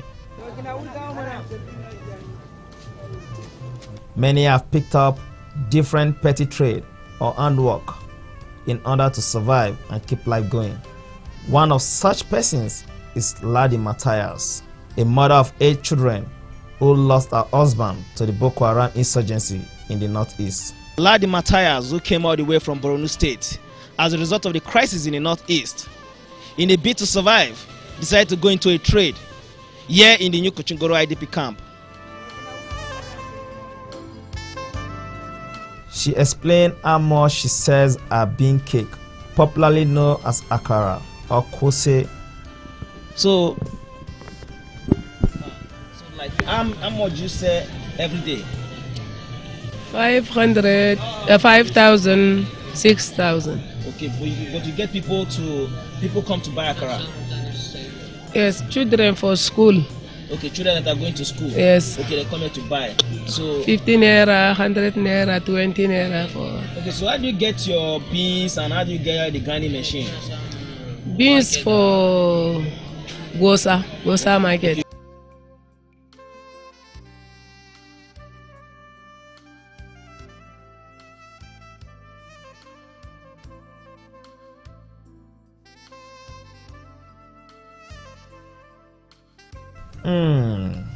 Akara tastes nice. Among cases reported from the IDP camps, report of increased death rate, prostitution, rape, sexually transmitted disease, the chairman of the New Kuchingoro IDP camp, Philemon Emmanuel, cleared the air. In our area, it is only here that we see the ladies can just leave their parents' house and come out to say, come and get in the money or what. In our area, we are not doing all these kind of things. If you see a lady once, maybe if you see a lady travel, maybe she's going to school. If not, you will not see this kind of thing. He also talked on how the IDP community are managing to survive without the help of the government. Trying our best, although. Is it true? Yeah, it's true. It's true because anything, if you see like this now, it is not all the IDPs because majority of our IDPs now, we went to farm for farming because I tell them that we are not going to just stay in the camp and wait for people to come and give us food or something.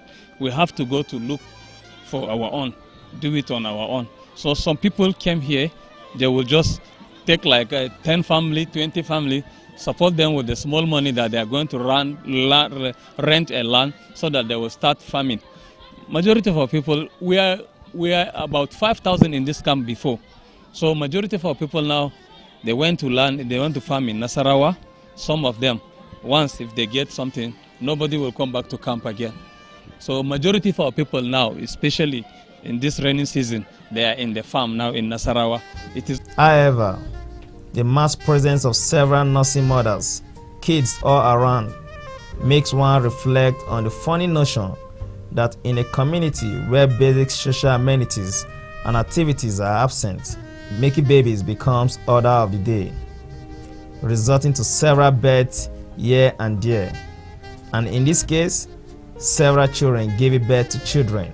The question of education is not one to be pushed aside, as many of these kids are encouraged and supported to be in school by some kind organizations and good Nigerians.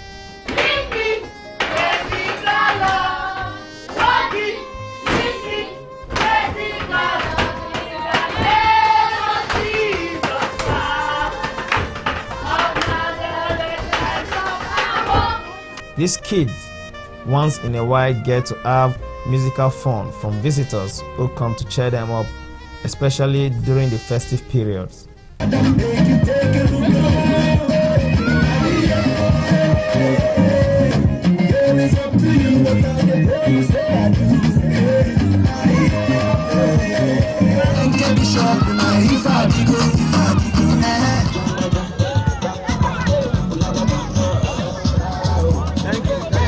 As the saying goes, there is always light at the end of the tunnel. The internally displaced persons anchor their hope on this belief.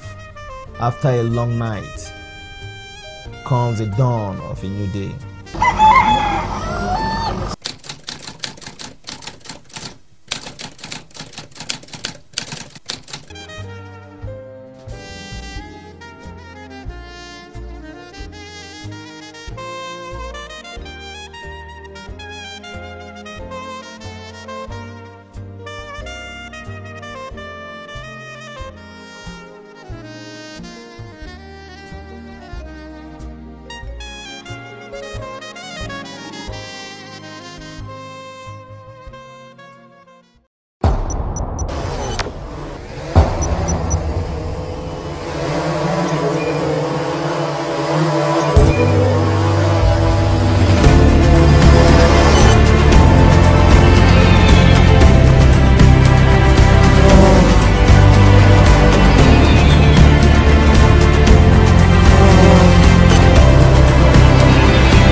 On Facebook, like our page and share our posts at People's TV NG.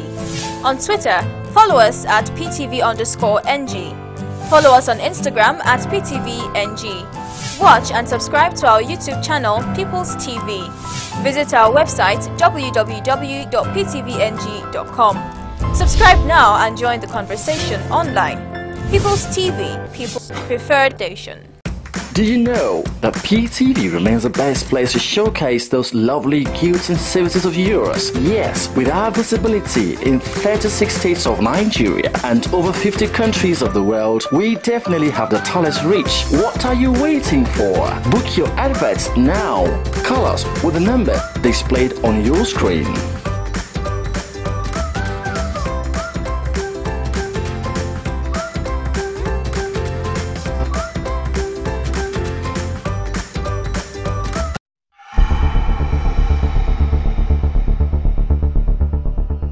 You're watching People's Television, your people's preferred station, powered by you.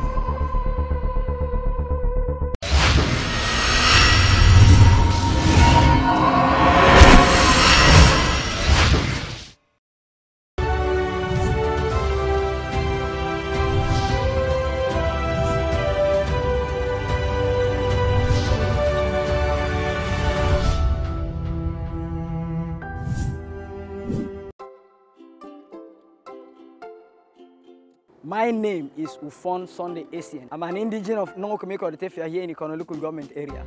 The road on which I'm standing, that's the Nongokom Road that leads to the newly upgraded Akwa Ibom State College of Arts and Technology.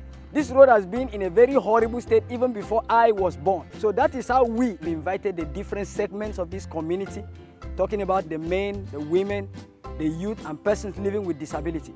In that meeting, we developed a charter, which is a document that tried to capture all the issues in our community.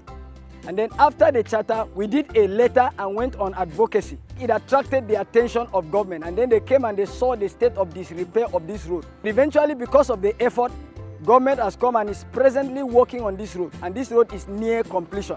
This is how we, for Nongokomeko Odetefia, no sit down look.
Dab. Yes. One day as I did dab, they go. Now I might see my neighbor on top the electric pole. Don't be how my hold so. Before. So? Climb every day. Come on, electric bill. You not gree pay. Waiting concern you for there. I beg you. Come over here. Okay, oh. I don't talk my own. As I dab reach house.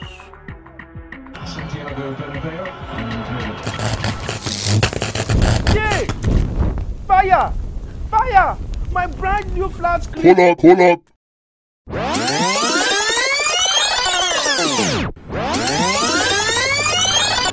Waiting concern you for there. I beg you. Come over here. Government property, now my property. If you don't come down now, I go report. Don't be only report. Now report card.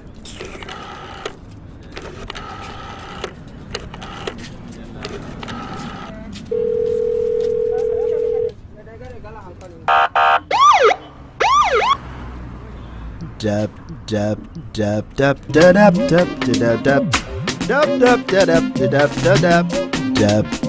Yes. Dab. Yes.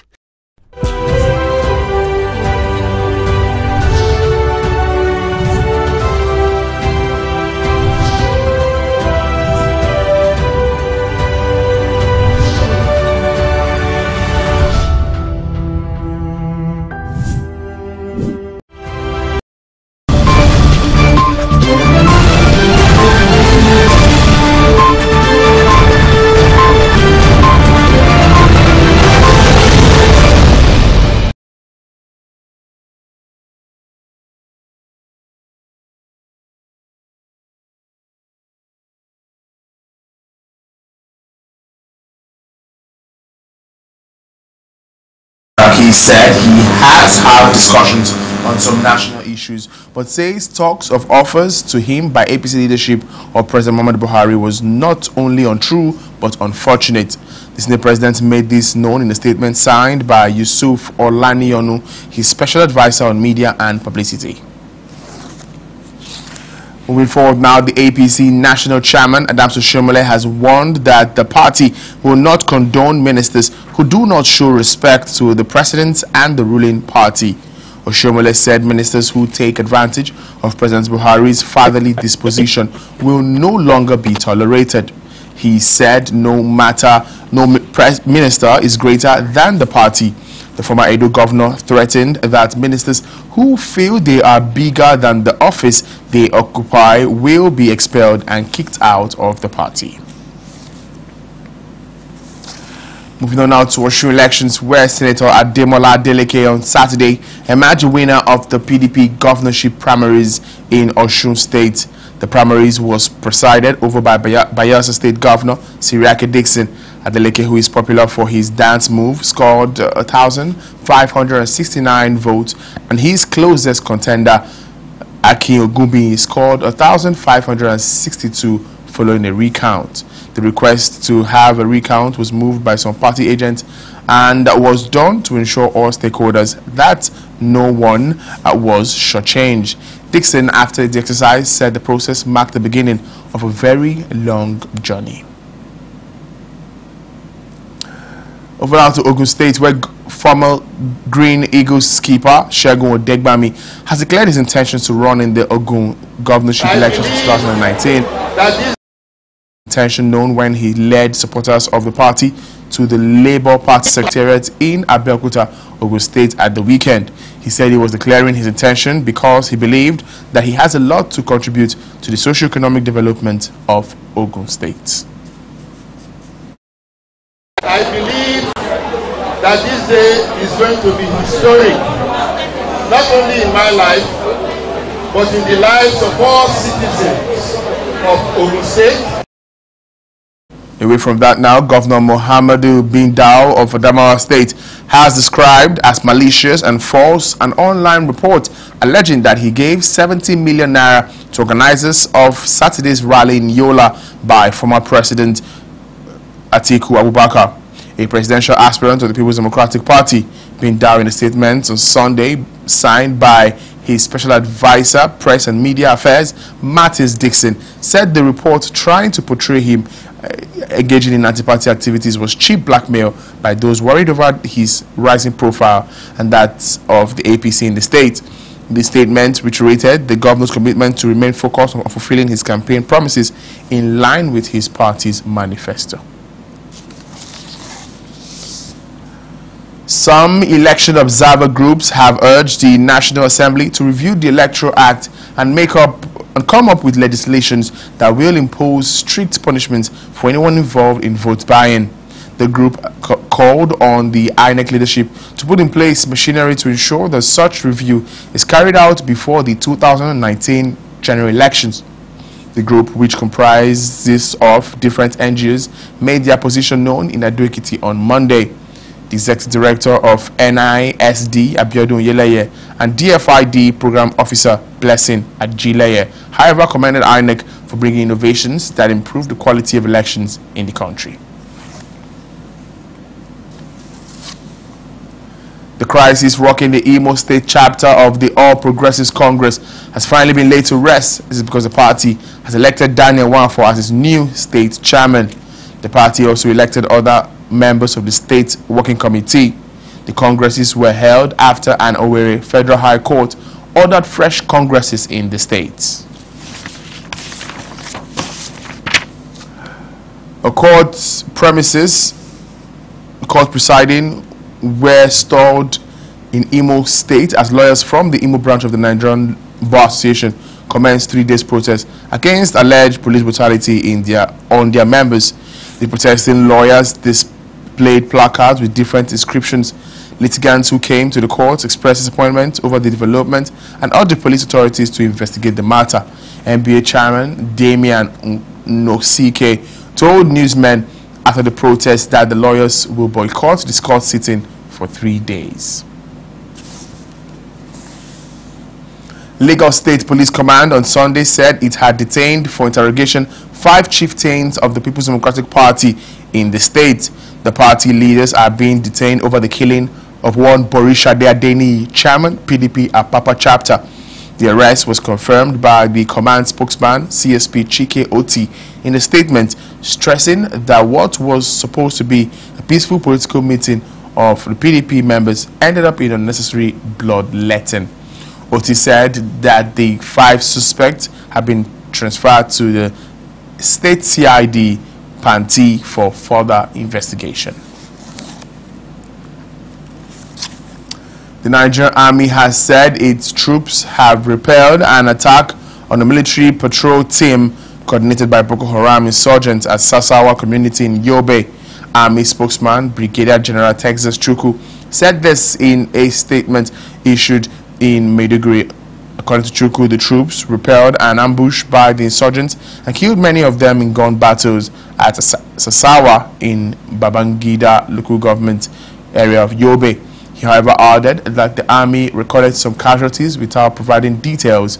Chukwu explained that reports indicted that the insurgents' original plan was to attack and loot Babangida market. He added that they aborted the mission and laid ambush for the troops on patrol.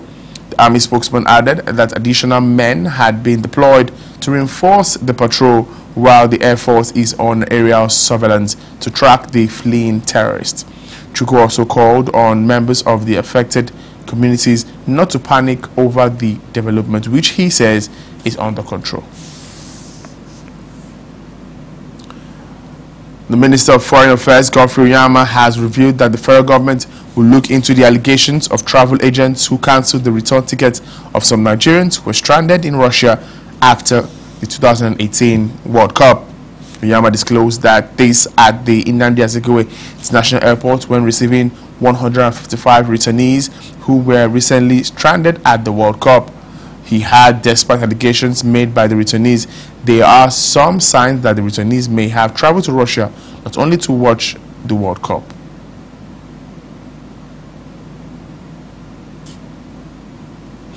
We'll bring you that story now, subsequent bulletin. Now moving on now, the Minister for Information and Culture, Lai Mohammed, has admonished Nigerians in diaspora to stop depending on social media for news about the country. The minister said this in Washington at a meeting with Nigerian ambassador to USA, Justice Silvanus Nsofo, and the embassy's members of staff. The meeting is on the sideline of a high-level roundtable attended by the minister, organized by the Atlantic Council, an American think tank on international affairs. Mohammed said that social media are largely purveyors of fake news and misinformation, which could threaten the peace of a nation, and that social media is aggravating the Nigerian situation, creating the impression that the country is at war, ethnic and religious crisis. He noted that Nigeria is at peace, safe for investment, and government is working very hard in its fight against corruption and to ensure security and improve the economy. The Joint Admission and Matriculation Board says it has remitted another 7.8 billion naira to the federal government ahead of the board's head, media and information, Fabian Benjamin, made this known on Sunday in Lagos. Benjamin said that the amount was the surplus generated from the conduct of the 2018 Board's Unified Tertiary Matriculation Examination.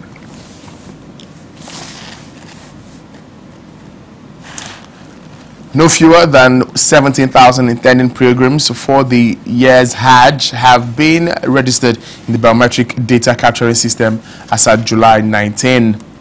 National Hajj Commission of Nigeria said this through a statement issued by the spokesperson Fatima Ushara. Disclosed this in a statement in Abuja. It added that over 5,000 visas had also been issued within the period. Registration was provided free for the Saudi Arabian authorities for only intending pilgrims, adding that anyone who paid for the service should return to the center for refunds. Meanwhile, the first batch of 445 Nigerian pilgrims from Kogi arrived in Medina on Saturday aboard the inaugural flight for the pilgrimage. An advanced team of medical officials, feeding and accommodation committees had earlier arrived in Saudi Arabia ahead of the inaugural flight.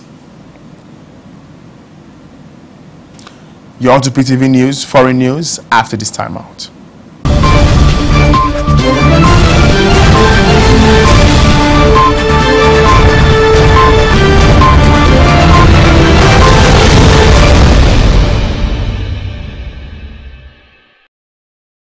Welcome back. Moving on to foreign, where in Chad, where at least 3,000 villagers have been forced to abandon their homes in the Lake Chad region after a Boko Haram attack on a village near Chad's border with Niger left at least 18 people dead.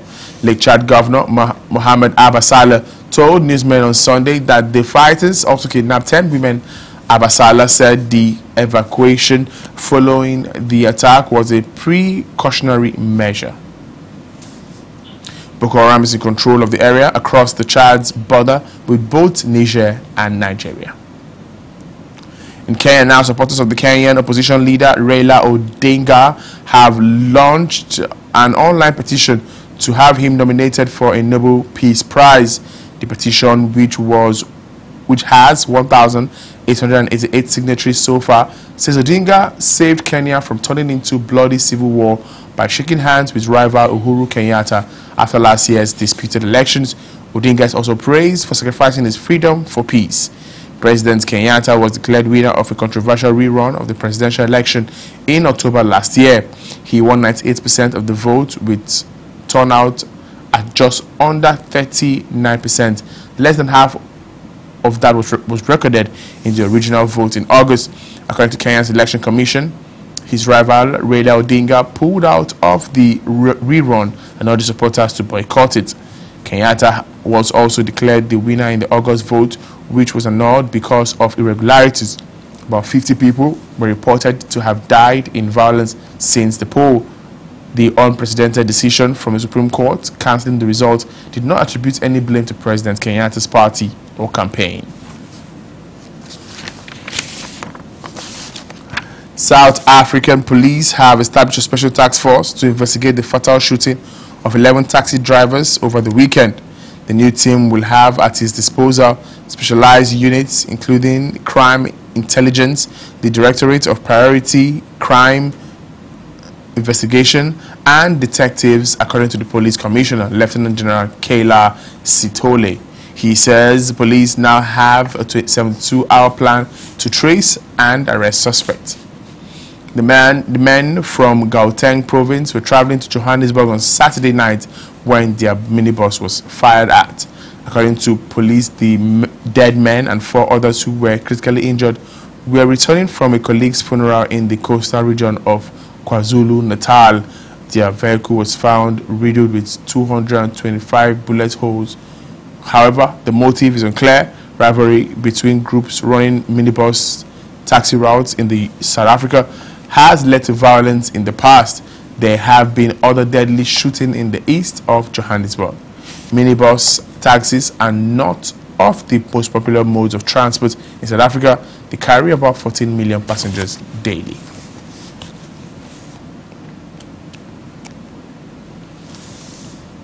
Gunmen in South Africa have killed 11 taxi drivers in an ambush.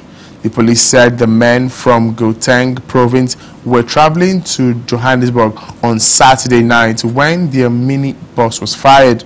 The dead men, the 4 of them who were critically injured, were returning from a colleague's funeral in the coastal region of KwaZulu.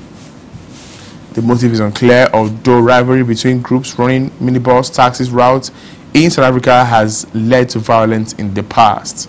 Police spokesman Brigadier General Janika said the vehicle was attacked between the towns of Colenso and Wenen in the coastal province. Officials in Mali say 11 jihadists have been killed in the center of the country when they tried to ambush soldiers. Mali is due to hold elections next Sunday, but there are fears the credibility of the polls could be undermined because of its security. Tuareg militias supporting the Malian and French forces said more than 20 people were killed at the Tinimbawen near border with the Niger on Friday, the latest in a string of attacks by the group calling itself Islamic State of Greater Sahara. In Somalia now, Islamic militants have attacked a military base in southern Somalia, detonating a suicide car bomb and sending in gunmen. An Al-Shabaab police spokesman said 27 soldiers were killed in the raid at Bar Shangui near Kismayo, but the claim cannot be independently verified, and the Somali government has not yet commented on the attack, which began just after early morning prayers. The jihadist group targeted a military base in the same area in June during the attack on an American soldier who was killed and 4 others were wounded. Egypt's Prime President, Abdul Fattah al-Sisi, said that rumors aimed to fueling discontent among the most serious dangers that his country faces. Addressing students from military academies, Sisi said they were elements seeking to manipulate people. He said such elements want to sow confusion and frustration and warned that such things could destroy nations. He claimed that more than 20,000 rumors had been spread in recent time. Sisi's critics accused him of presiding over the most serious crackdown on dissent in history. Many who oppose his policies have, however, been jailed. Somalia's Al-Shabaab armed group claimed on Monday that they have killed at least 27 soldiers in a suicide attack at a military base in southern country of Somalia. Abdisis Abu Masab, the group's spokesman, said that the fighters stormed the base in Ba Sanguyi village about 50 kilometers from the port city of Kismayo following a bomb explosion. He claimed his men killed 27 soldiers and took the base from the soldiers who also fled into the jungle. There is, however, no immediate official comment from the government about the attack. But Somalia military officer Major Mohammed Aden, who spoke in Kismayo, said the military was sending reinforcement to the base following reports of violence. Residents of the nearby town of Jamame, 70 kilometers away from Kismayo, said they heard the blast following a gunfire. At least 7 soldiers were wounded after the Ba Shanguni base was attacked by Al-Shabaab fighters in June. The UK will not block use of death penalty by the US in the case of 2 men who were accused of being Islamic State members. In a letter to the US Attorney General linked to the Telegraph, Sajid Javid said the UK will seek no assurance that the pair will not be executed. Alexander Kote and El Shafi El Sheikh were captured in Syria on January. Number 10 said the Prime Minister was aware of the letter and discussed with the US on the issues that were ongoing. Shiman Karabati, Labour's shadow Attorney General, said Javiz had secretly and unilaterally abandoned Britain's opposition to the death penalty and appeared to be encouraging grave human rights abuse. The men from West London were accused of being the last 2 members of an foursome dubbed Beatles. And that's the much we have on PTV today. Many thanks for watching. I'm Daniel Mwaboso.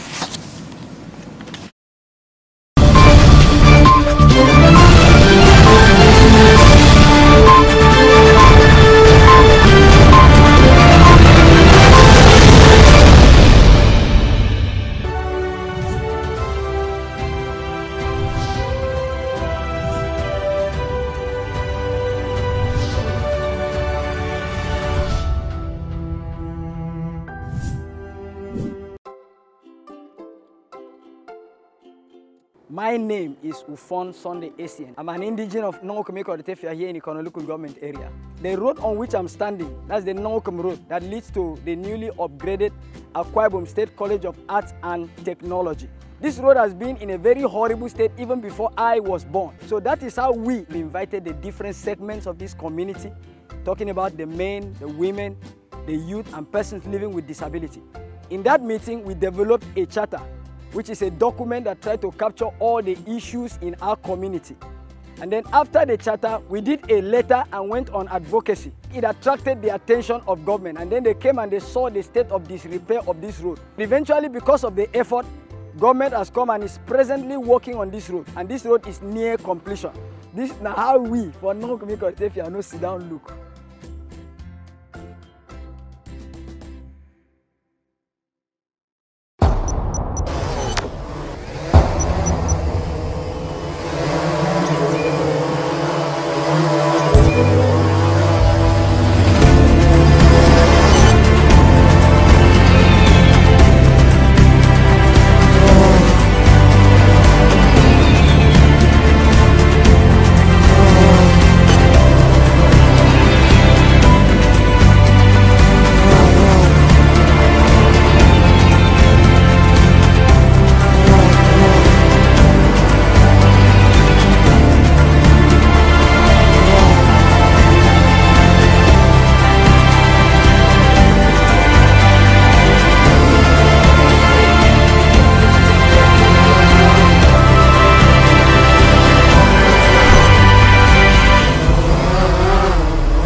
Dab.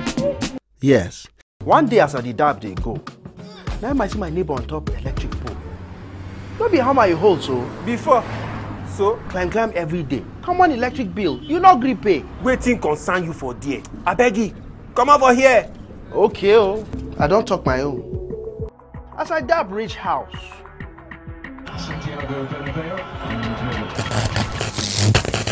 Yay! Fire! Fire!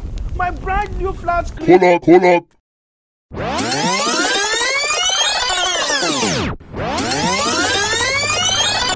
Waiting concern you for there.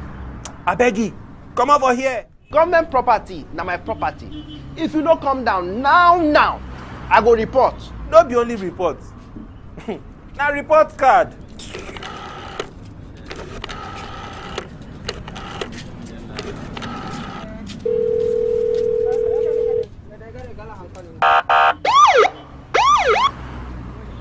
Dab.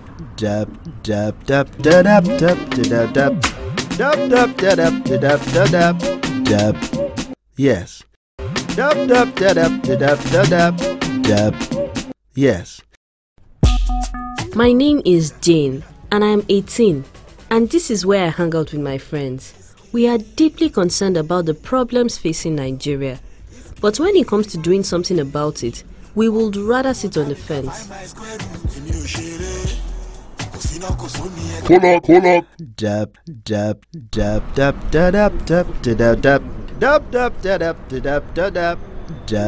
Yes.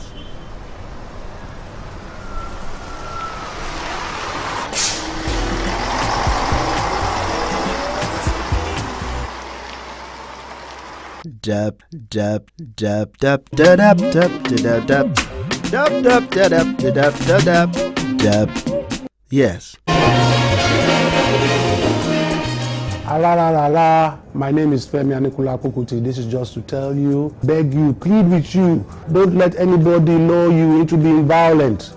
It's very important for us to have a peaceful elections. We need to think about the future of this country, of our children.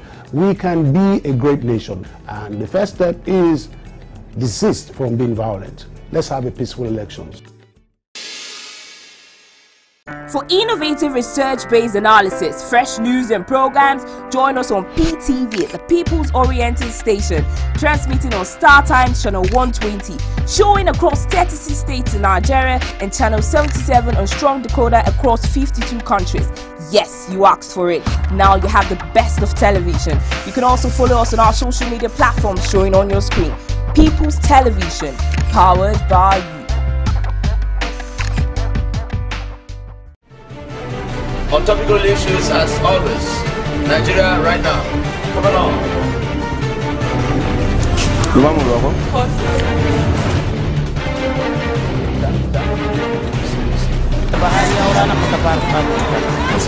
Gaskiya wuta noma.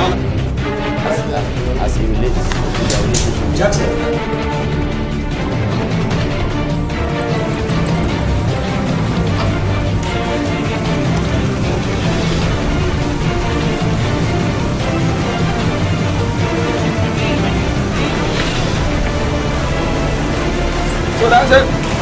This is Nigeria right now.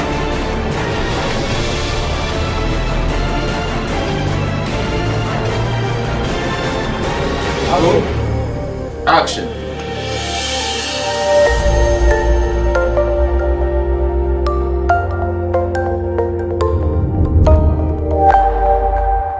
Yes, this is Nigeria right now with Vixen Irebu, and of course we're at Honorable Tony Nwolo's place.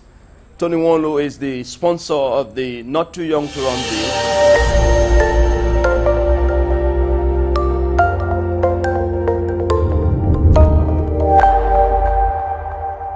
Honorable, thank you for having us. Thank you.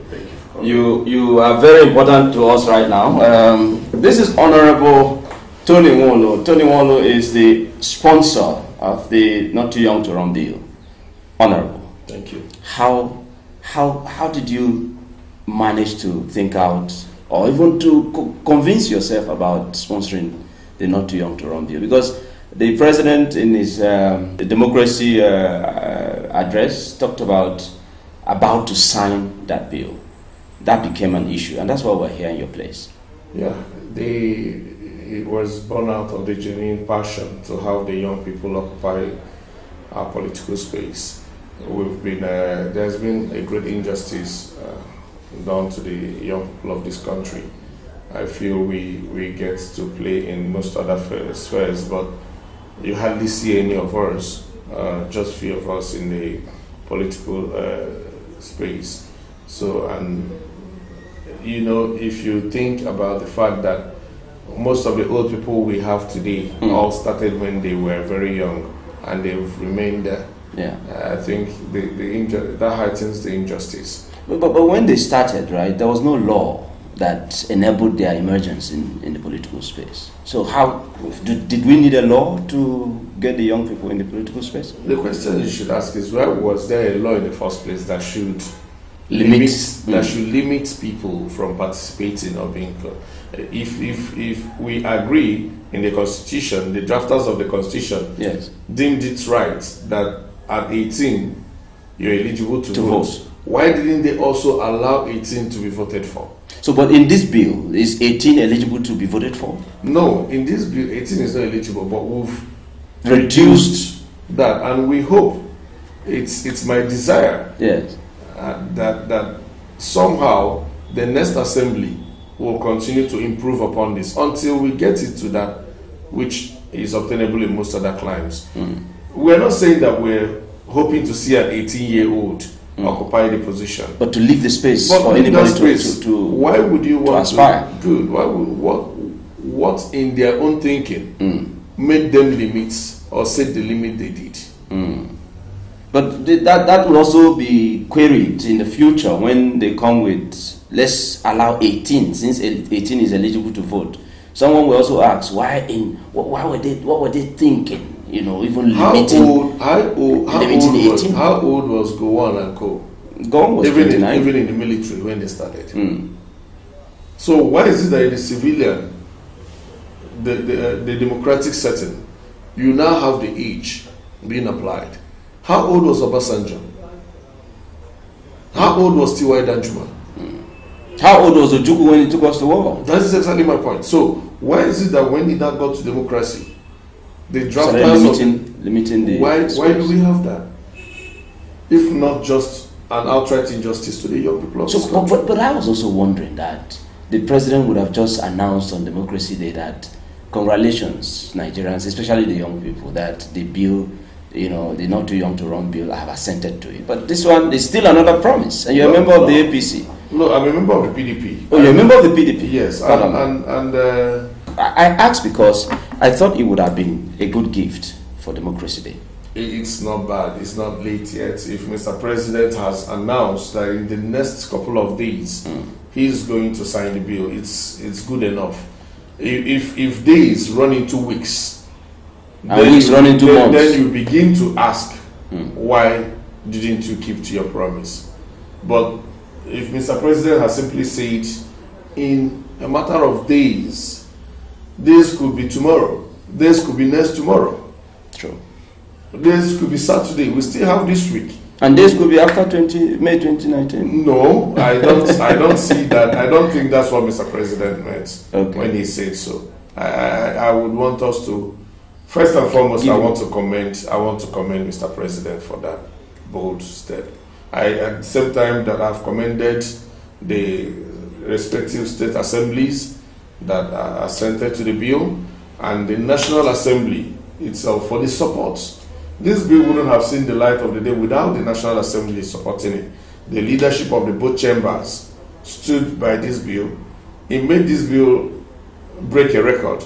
It became the first bill that was hastily, it was the fastest to go through the second reading. In the history of the National Assembly. But I'm also wondering, you're young, and how did you get to the political space? Because lots of young people do not care about politics.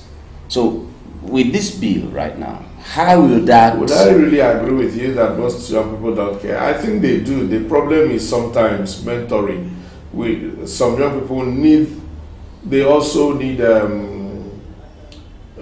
some form of direction, which is not a wrong thing. If from different formations, the churches, the mosques, our social gatherings, we begin to let people understand the need for them to participate actively in politics, because that lies the decision that would affect their future. You know, I think we have a vibrant young generation that are upwardly mobile, and all you need is just that thing, and they will key into it, and that's what we've seen with the Not Too Young to Run. Many young people have keyed in from different, funny enough, young Nigerians in different states persuaded their assemblies to ensure that this is passed. Most of them held rallies in many states. Will you say the Not Too Young to Run bill, inspired the avalanche of young aspirants for presidential position in 2019? It did.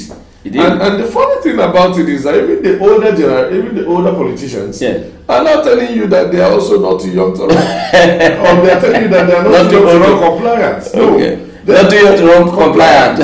Because I've seen in some posters that are coming out of. We're not trying to remove them from power. But what we're trying to do is also to let them understand that yes, there should be room. There should be space. Let that space be there for the younger generation. And let's begin to have that generational bridge where you can transfer some knowledge, wisdom of what you've acquired over the years to the younger people, so that we don't have a lacuna at the end of the day. Going by our own climate, going by the Nigerian environment, will you say it will be right for a young person to be president of Nigeria in 2019? Why wouldn't it be right? No, I ask because if you ask what experience are these young people? What experience did Obasanjo bring to power when he was a military man? Yes, and then what makes military different from civilian? They came through the barriers of the gun. They came through the barriers of the gun. We are talking about leadership now, not how you came. Yes. Okay. So we're not talking about how you came. Okay. If you come through voting, and as a young person, you have responsibility. It's saddled upon you. Before I got to National Assembly, I didn't go for any formal training on how to be a lawmaker. I'm also wondering how you made it from Lagos. You're not from Lagos State. You made it from.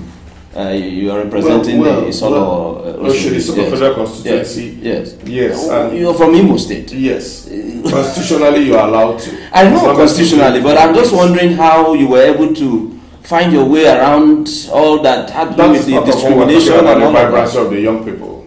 A young man can do a whole lot of things. You go out there, venture, and then put the rest in God. Do your own part. That's the most important thing I always tell people. God would always lead and direct those that call upon Him. You know why you want to get into a leadership position. Because if you see it as power, then that is what you're seeing it as. For me, I choose to see any office as a call to leadership. Okay. Well, we'll come back. This is Nigeria right now with Dickson Iregbu. And of course, we have a young Nigerian, the sponsor of the Not Too Young to Run bill, Honorable Tony Nwolo. He's been engaging And I'm sure that lots of young people out there are listening right now and probably dusting up whatever they should to join politics. If he could do it, why not? We'll be right back.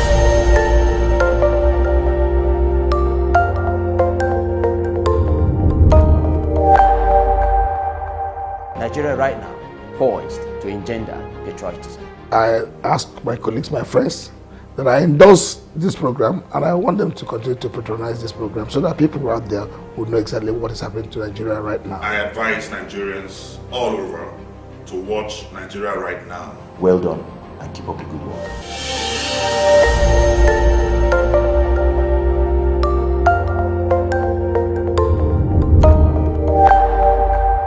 You're welcome back. This is still Nigeria Right Now with Dixon Irebu, and we have the sponsor of the Not Too Young to Run bill, Honorable Tony Nwonu.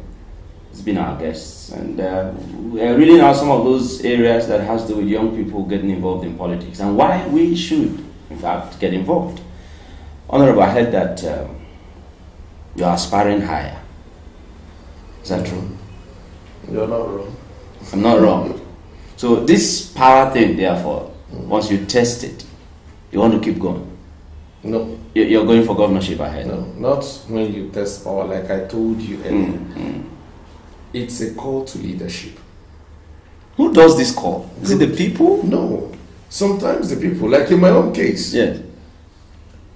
I was far away in Harvard when young people organized themselves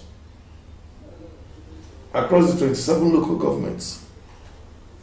They came out in their thousands, in their droves. I was touched. That's Imo now, in not Imo Lagos. State. Imo State. Yes. You know, they came out, organized themselves. I can ask you to do your independent inquiry and investigation. The people that came out, I've never met any of them before. Not one. Not one of the individuals have I met. They come out in thousands. They came out in thousands. I was in Harvard when the pictures broke out. Asking that what? That I should return home and run for governorship in the States. I think the Not Too Young to Run thing also played a role and all that, you know.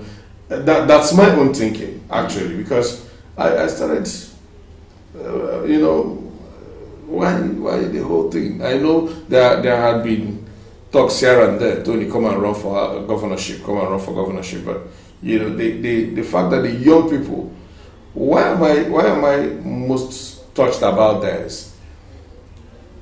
This demography are the most affected, the unemployed. Several things go on there that is wrong about the young Nigerians. A lot of them live in despair. Totally, they don't know what tomorrow seems to hold for them. So, and coming from a state like mine in Imo State, where everything has been awesome. That's my state too. So. Yeah, you know, so Imo State is not a state where you're called to come and run for governorship and you clap and dance through. Yeah. You know, it's like when somebody calls you, they understand the enormous job or task ahead. They know that the state needs to be salvaged. They know that the state is at the brink of collapse. You understand? It's a state that is sinking deep. But Honorable, you see, I'm wondering, why haven't we heard someone like you say something about the administration? Yeah, the kind of leadership that we have in the state. It is very convenient for most politicians to do so. So run down people. No, I don't. You don't? No, I don't. Even when you are in the opposition? When I'm in the opposition, I believe that there are two things that would always happen to every person that finds himself in a position of leadership. One is that posterity will judge you when you're done.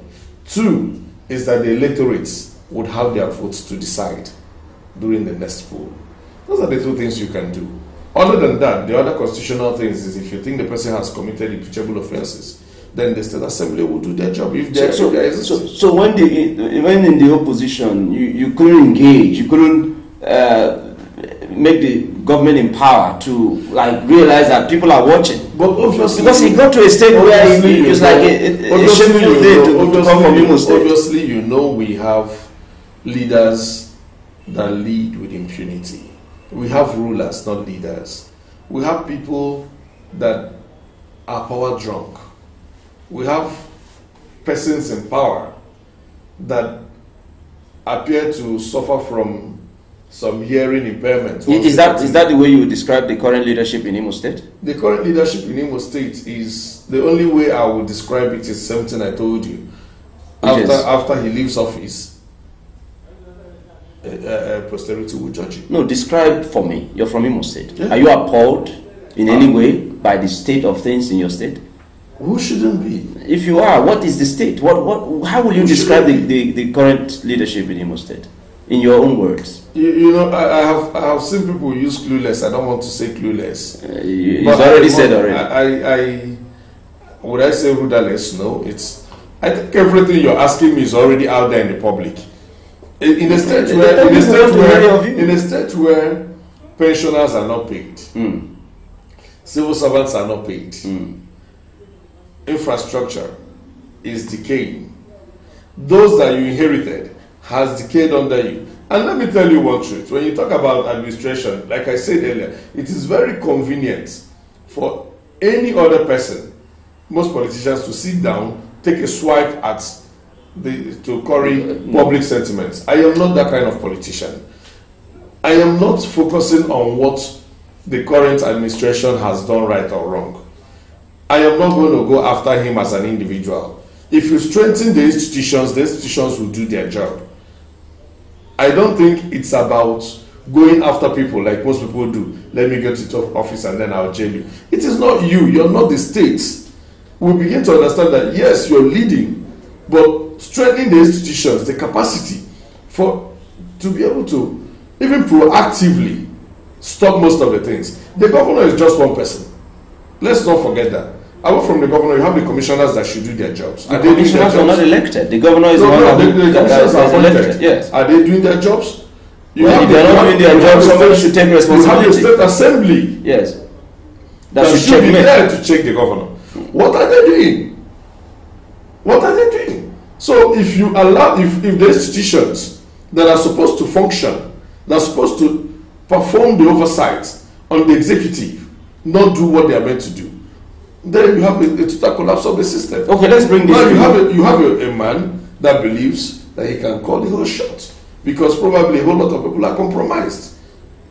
That is the truth about it. Compromise. What is it that would be termed being compromised in politics? Well, when we talk about compromise, it means when you leave what you're supposed to do at the state assembly to come begging for crumbs from the governor's table, then you forget you let off what makes you an independent arm of government. Does this also apply to the center? It applies everywhere. So how well is the House of Reps, where you're a member, how well have they been able to do you must have seen that at the federal level, yes, right from the beginning of this section, yes, there has been no love lost between the executive and the legislative. Yes, so Nigerians will say, yes, we've seen conflict, all right, but not headed to anywhere. Because after the conflict, we see you end up probably having a closed-door meeting with the executive, and you come out all smiling. Also realize that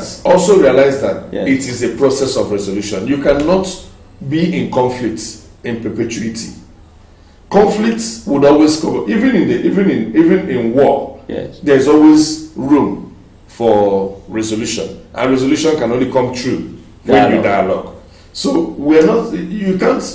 It's democracy. So the executive arm and the legislative arm are not at war. The closed room sections happen everywhere, in every democratic life, in the United States, everywhere where there are issues of conflict. It is established that this is an issue of conflict, and then you go into closed door negotiations on how to resolve. Okay, Honorable, your party, the People's Democratic Party, right? What happened? Everybody seemed to be like there's no strong opposition against the ruling party. I don't agree with you when you say there is no strong opposition within the ruling party. The school of thought will say PDP is mostly reactionary in its approach, not setting the pace, unlike when the APC was in the opposition. they were setting the agenda, engaging, and so much so that they got power from. I think is your party ready to come back to power? I think I have seen maturity on the part of PDP too, which you will not take away. You see, someone can be cantankerous. It doesn't mean you're making any sense. You know, yes, APC got into power making so much noise. Power has been given to them. How well have they managed it? How well have they managed it? That's exactly what Nigerians now would have to judge. You know, it's not enough for someone to make noise. I want this cup, I want this cup. I want this cup. If I get this cup, I will perform magic, I will do this, I will do that with this cup. Okay, fine. You've told Nigerians, cried and wailed, you wanted this cup. Nigerians have handed you over this cup. Do what you want to do. It is not left for Nigerians to make their choice. Like I keep saying, at the end of the day, the ultimate decision lies with the electorate. It is not just enough for anybody to turn around and condemn the government in power or anybody or any politician in power. The question is, how well have you done when you were supposed to vote? Most times I also take this back to the electorate. Any politician that comes out to bribe you, to give you money to vote for him, any politician that you see spending hundreds of millions to get into office, if you have a way of taking money, take from the man and run away from him. Don't vote him into power. Because most of them believe they have, for any young person, that they give 10,000 naira, 50, 100, 1 million to perpetrate violence and all the electoral malpractices that they do. They have also paid you for your unemployment. Already ahead. Ahead of time. They have also paid you for poor medical infrastructures and facility. They've actually paid you for, they've mortgaged you into slavery. And they've paid not just you, but your family members. Because when you have a family member that is sick, I know how many people within the last couple of months that died in Imo State simply because they were rushed to the hospital and there was no oxygen in the government hospital. Hold on to your thoughts. It's getting there, and we will get to that stage where the Honorable will unveil his dream and ambition, and indeed his plans for Imo people. We'll be right back.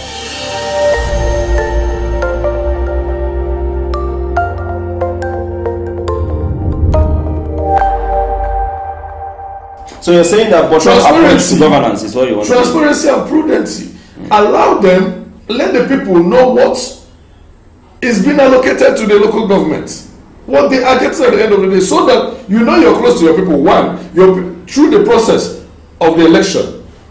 Through election, not fixing your cronies.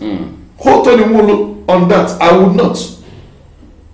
You're catching me on tape on this. I would not. And one of the things I promised them is that 2 months into my administration, elections will be held. Into the local government offices? Elections will be held. Free, fair, credible elections. Monitored by people. Let the people choose who they want. It does not matter which party. Honorable Tony, let's bring you back to the national scene before we round up. 2019. Who's your candidate for president? Oh, wow. I don't think or you want the present administration to continue? I don't think it's time for that yet. Do you want to give another opportunity to this government? You know the problem we have. You know the problem we have also. Yeah. With this question you just asked me, is that in Nigeria, 80% of the time we're practicing, up to 80% of the time we're practicing chimpanzee politics. What is this chimpanzee politics? Good. Chimpanzee politics is that politics. You know, in the chimpanzee kingdom, all they do is politics 70% of the time. Really? Yes, go and read up. What they keep plotting is how to maneuver, how to defeat, how to dethrone. They are territorial fighters. So 70% of the time, they are negotiating power. That is what happens. You can go. So what's going on now? Is power being negotiated? That is the chimpanzee politics. 70% of what is going on among politicians is chimpanzee politics. Then 30% leadership. But Nigeria will move forward when we do 70% leadership, 30% politics. All right. Nigeria will move forward when we do 70% leadership and 30% chimpanzee politics. That's from Honorable Tony Nwolo. Of course, you've heard that he is going for governorship in Imo State. He's reeled out a bit of what he has at his mission, going to Imo State. That's Douglas House, isn't it? And then he's also talked about what should be held, how he should be held on some of these things he said here. On arrival, 2 months into office, he'll be conducting the local government and councillorship elections and all of that, saying that bottom approach to governance, that is taking leadership or governance to the people, is his mission in Imo State. He's also talked about how that he wants to leave certain steps, footprints behind for young people to follow. That money politics is not the only way out, but that you should think about those leadership qualities that will make you have social capital with which you negotiate power. And that's Nigeria right now for today. I hope you've picked a few of things from the Honorable who sponsored the Not Too Young to Run bill. That's a very important bill in our country today. I look forward to seeing you next week. Same station. Nigeria right now.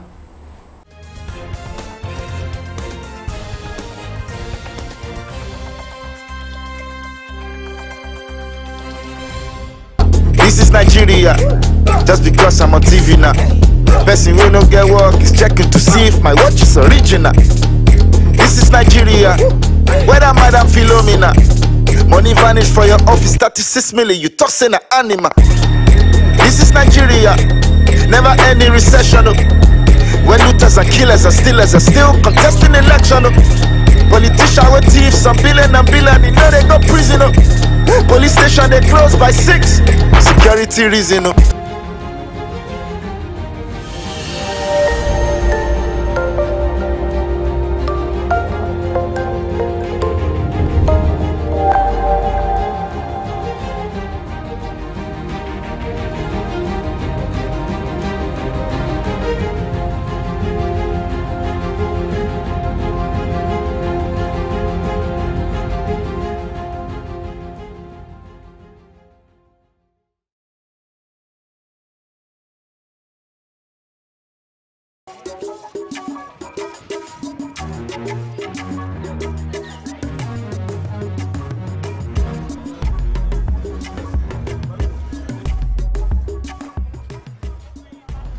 Sunana Yakubu, amma an fi sani na da Yax. Abu mafi mahimmanci shine har yanzu muna zaune da kwayar cutar polio a kasar mu. Wasu sun san digon rigakafin polio, wato digo biyu da ake bada na baki. Wasu kuma ba su san da haka ba. Wasu suna tunanin wannan digo guda biyu sau daya kawai ya wadatar.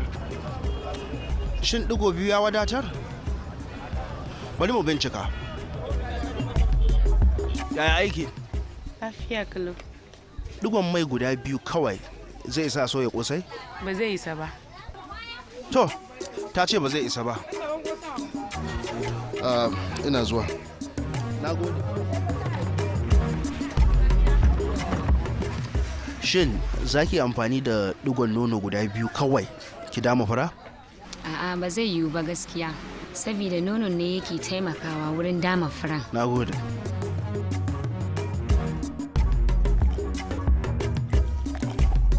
Tambaya nake, shin digon ruwa biyu kawai zai isa hada shayi? Ai ba zai yiwu hada ruwa da shayi da digon ruwa biyu ba. Dalili kuwa ai ba zai isa mutum ba. Dole sai ya kai kaman kofi daya. Barka da. Barka gare. Da Allah tambaya nake so yi. Allah sa na sani. Shin digon man fetur guda biyu, digon man fetur guda biyu zai isa ya sa wannan mashin aiki? A'a ba zai sa shi aiki ba gaskiya. Dalili fa? Saboda ai bai wadace shi ba. Haba. Kwarai da gaske. To nan ina zaka? Dan je nan bayani. Da Allah bari in bi ka.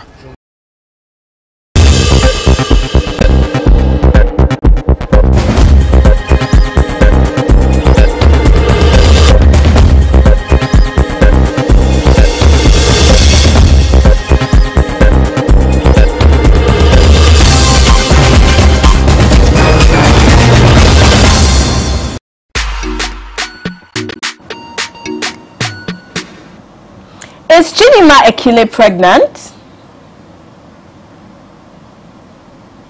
Drake becomes the first artist to hit 10 billion streams on Apple Music. Eucharia Anunobi says being a preacher does not stop her day job.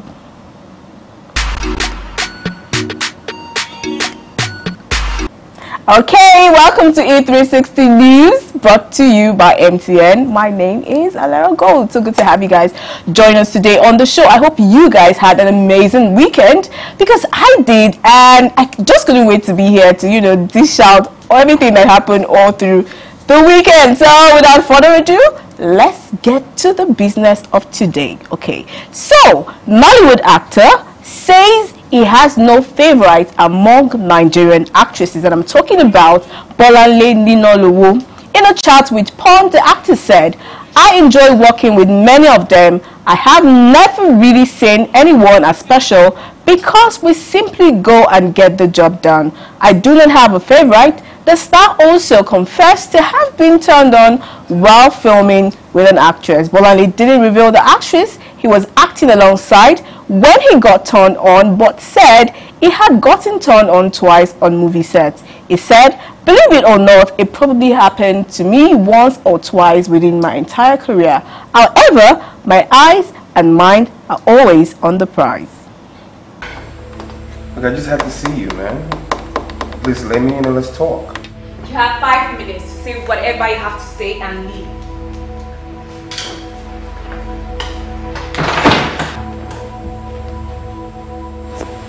Yeah, you know you're still as beautiful as ever, right? I know. Is that what you've come to tell me? Come on, Annie, I'm sorry. Okay, look, I should have never left. You should have asked me to go with you, babe. But no, you didn't.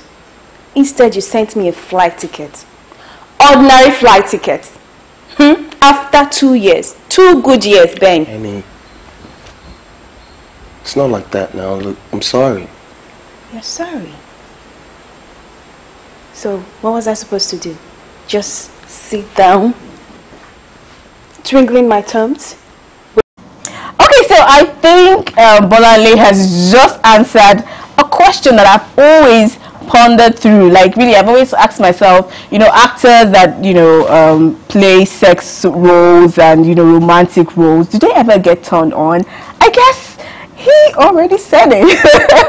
Anyways, to be honest, I really don't, like I said this last week, I don't watch a lot of home movies, a lot of Nigerian movies. Honestly, let me be very honest right now, I haven't seen any movie from Bolanle ever. So I can't really tell if he's a good actor or not, but I think he is, judging from, all of the movies I've seen him star in, trailers, posters and all of that. I want to believe he's quite an actor. So at the end of the day, it's all about professionalism, right? Okay. So Harry Song said that all is not well in the relationship between Ricardo Banks and Kiss Daniel. Though he doesn't know the reason for the feud, Harry Song, in a statement by his manager Desmond Ike, said Harry Song originally did Selense with Ricardo Banks and Kiss Daniel, but at a point Daniel said he didn't want to star in the video because Ricardo would be in it. He said he didn't want to have anything to do with Ricardo. We tried to sort out the issue between both of them so that we could shoot the video, but Daniel refused vehemently. He didn't want any reconciliation. Continuing, he said, "We don't really know the issue between them, but it must be a long-standing feud." He said he didn't want to be on, any song that Ricardo was featured on. He refused all our entreaties. Harry Song made the statement while reacting to the reason behind the release of the second version of his song. Money no day today, money go day tomorrow. Feel good is a happy day. Oh no, pepe, pepe, pepe, pepe. Oh yeah, oh yeah. No go they do pass yourself. No go they do pass yourself. Pepe, pepe, pepe, pepe, pepe. No go they do pass yourself. You no get the money, you want do loud loud. Trouble they sleep, younger go wake up. day forget tomorrow. Hey, feel good is a happy day. Hey, yeah. Pepe, pepe, pepe, no go dey do pass yourself. No go dey do pass yourself. Pepe. Okay, so you all know that first off, Kizz Daniel is young. Ricardo Banks is, young as well. So I feel like they're, on the same category, age-wise, even in the industry. So I really don't know what, the feud is between them, what the issue is between them. But hey, I just hope that, they will put aside all their differences, and when it has to do with work, seriously, I'm that kind of person that when it has to do with work, even when I have an issue with you, trust me, I would do that job and nobody will even know we're having issues, because at the end of the day it's about professionalism. And I think I'm a little bit disappointed that because Kizz Daniel had issues with Ricardo Banks, he didn't do the video, because he's saying, you know what, I can't be in the same space with Ricardo. I feel like that's very petty. And if it were for girls, I would say, oh, okay, girls are just being girls. But for guys, that is shocking. But I just hope, like I said, settle the differences. If not, good for them. At the end of the day, it's their life now, right? Okay. So, yes, speaking of, Charlie Boy and his wife, Lady D, didn't accept the choice of their daughter, Dewey, being a lesbian so easily as, many of us thought. Now, Dewey made this known in an interview 6 days after Charlie Boy replied critics to defend her daughter's choice of sex and relationship. I can't pinpoint the exact age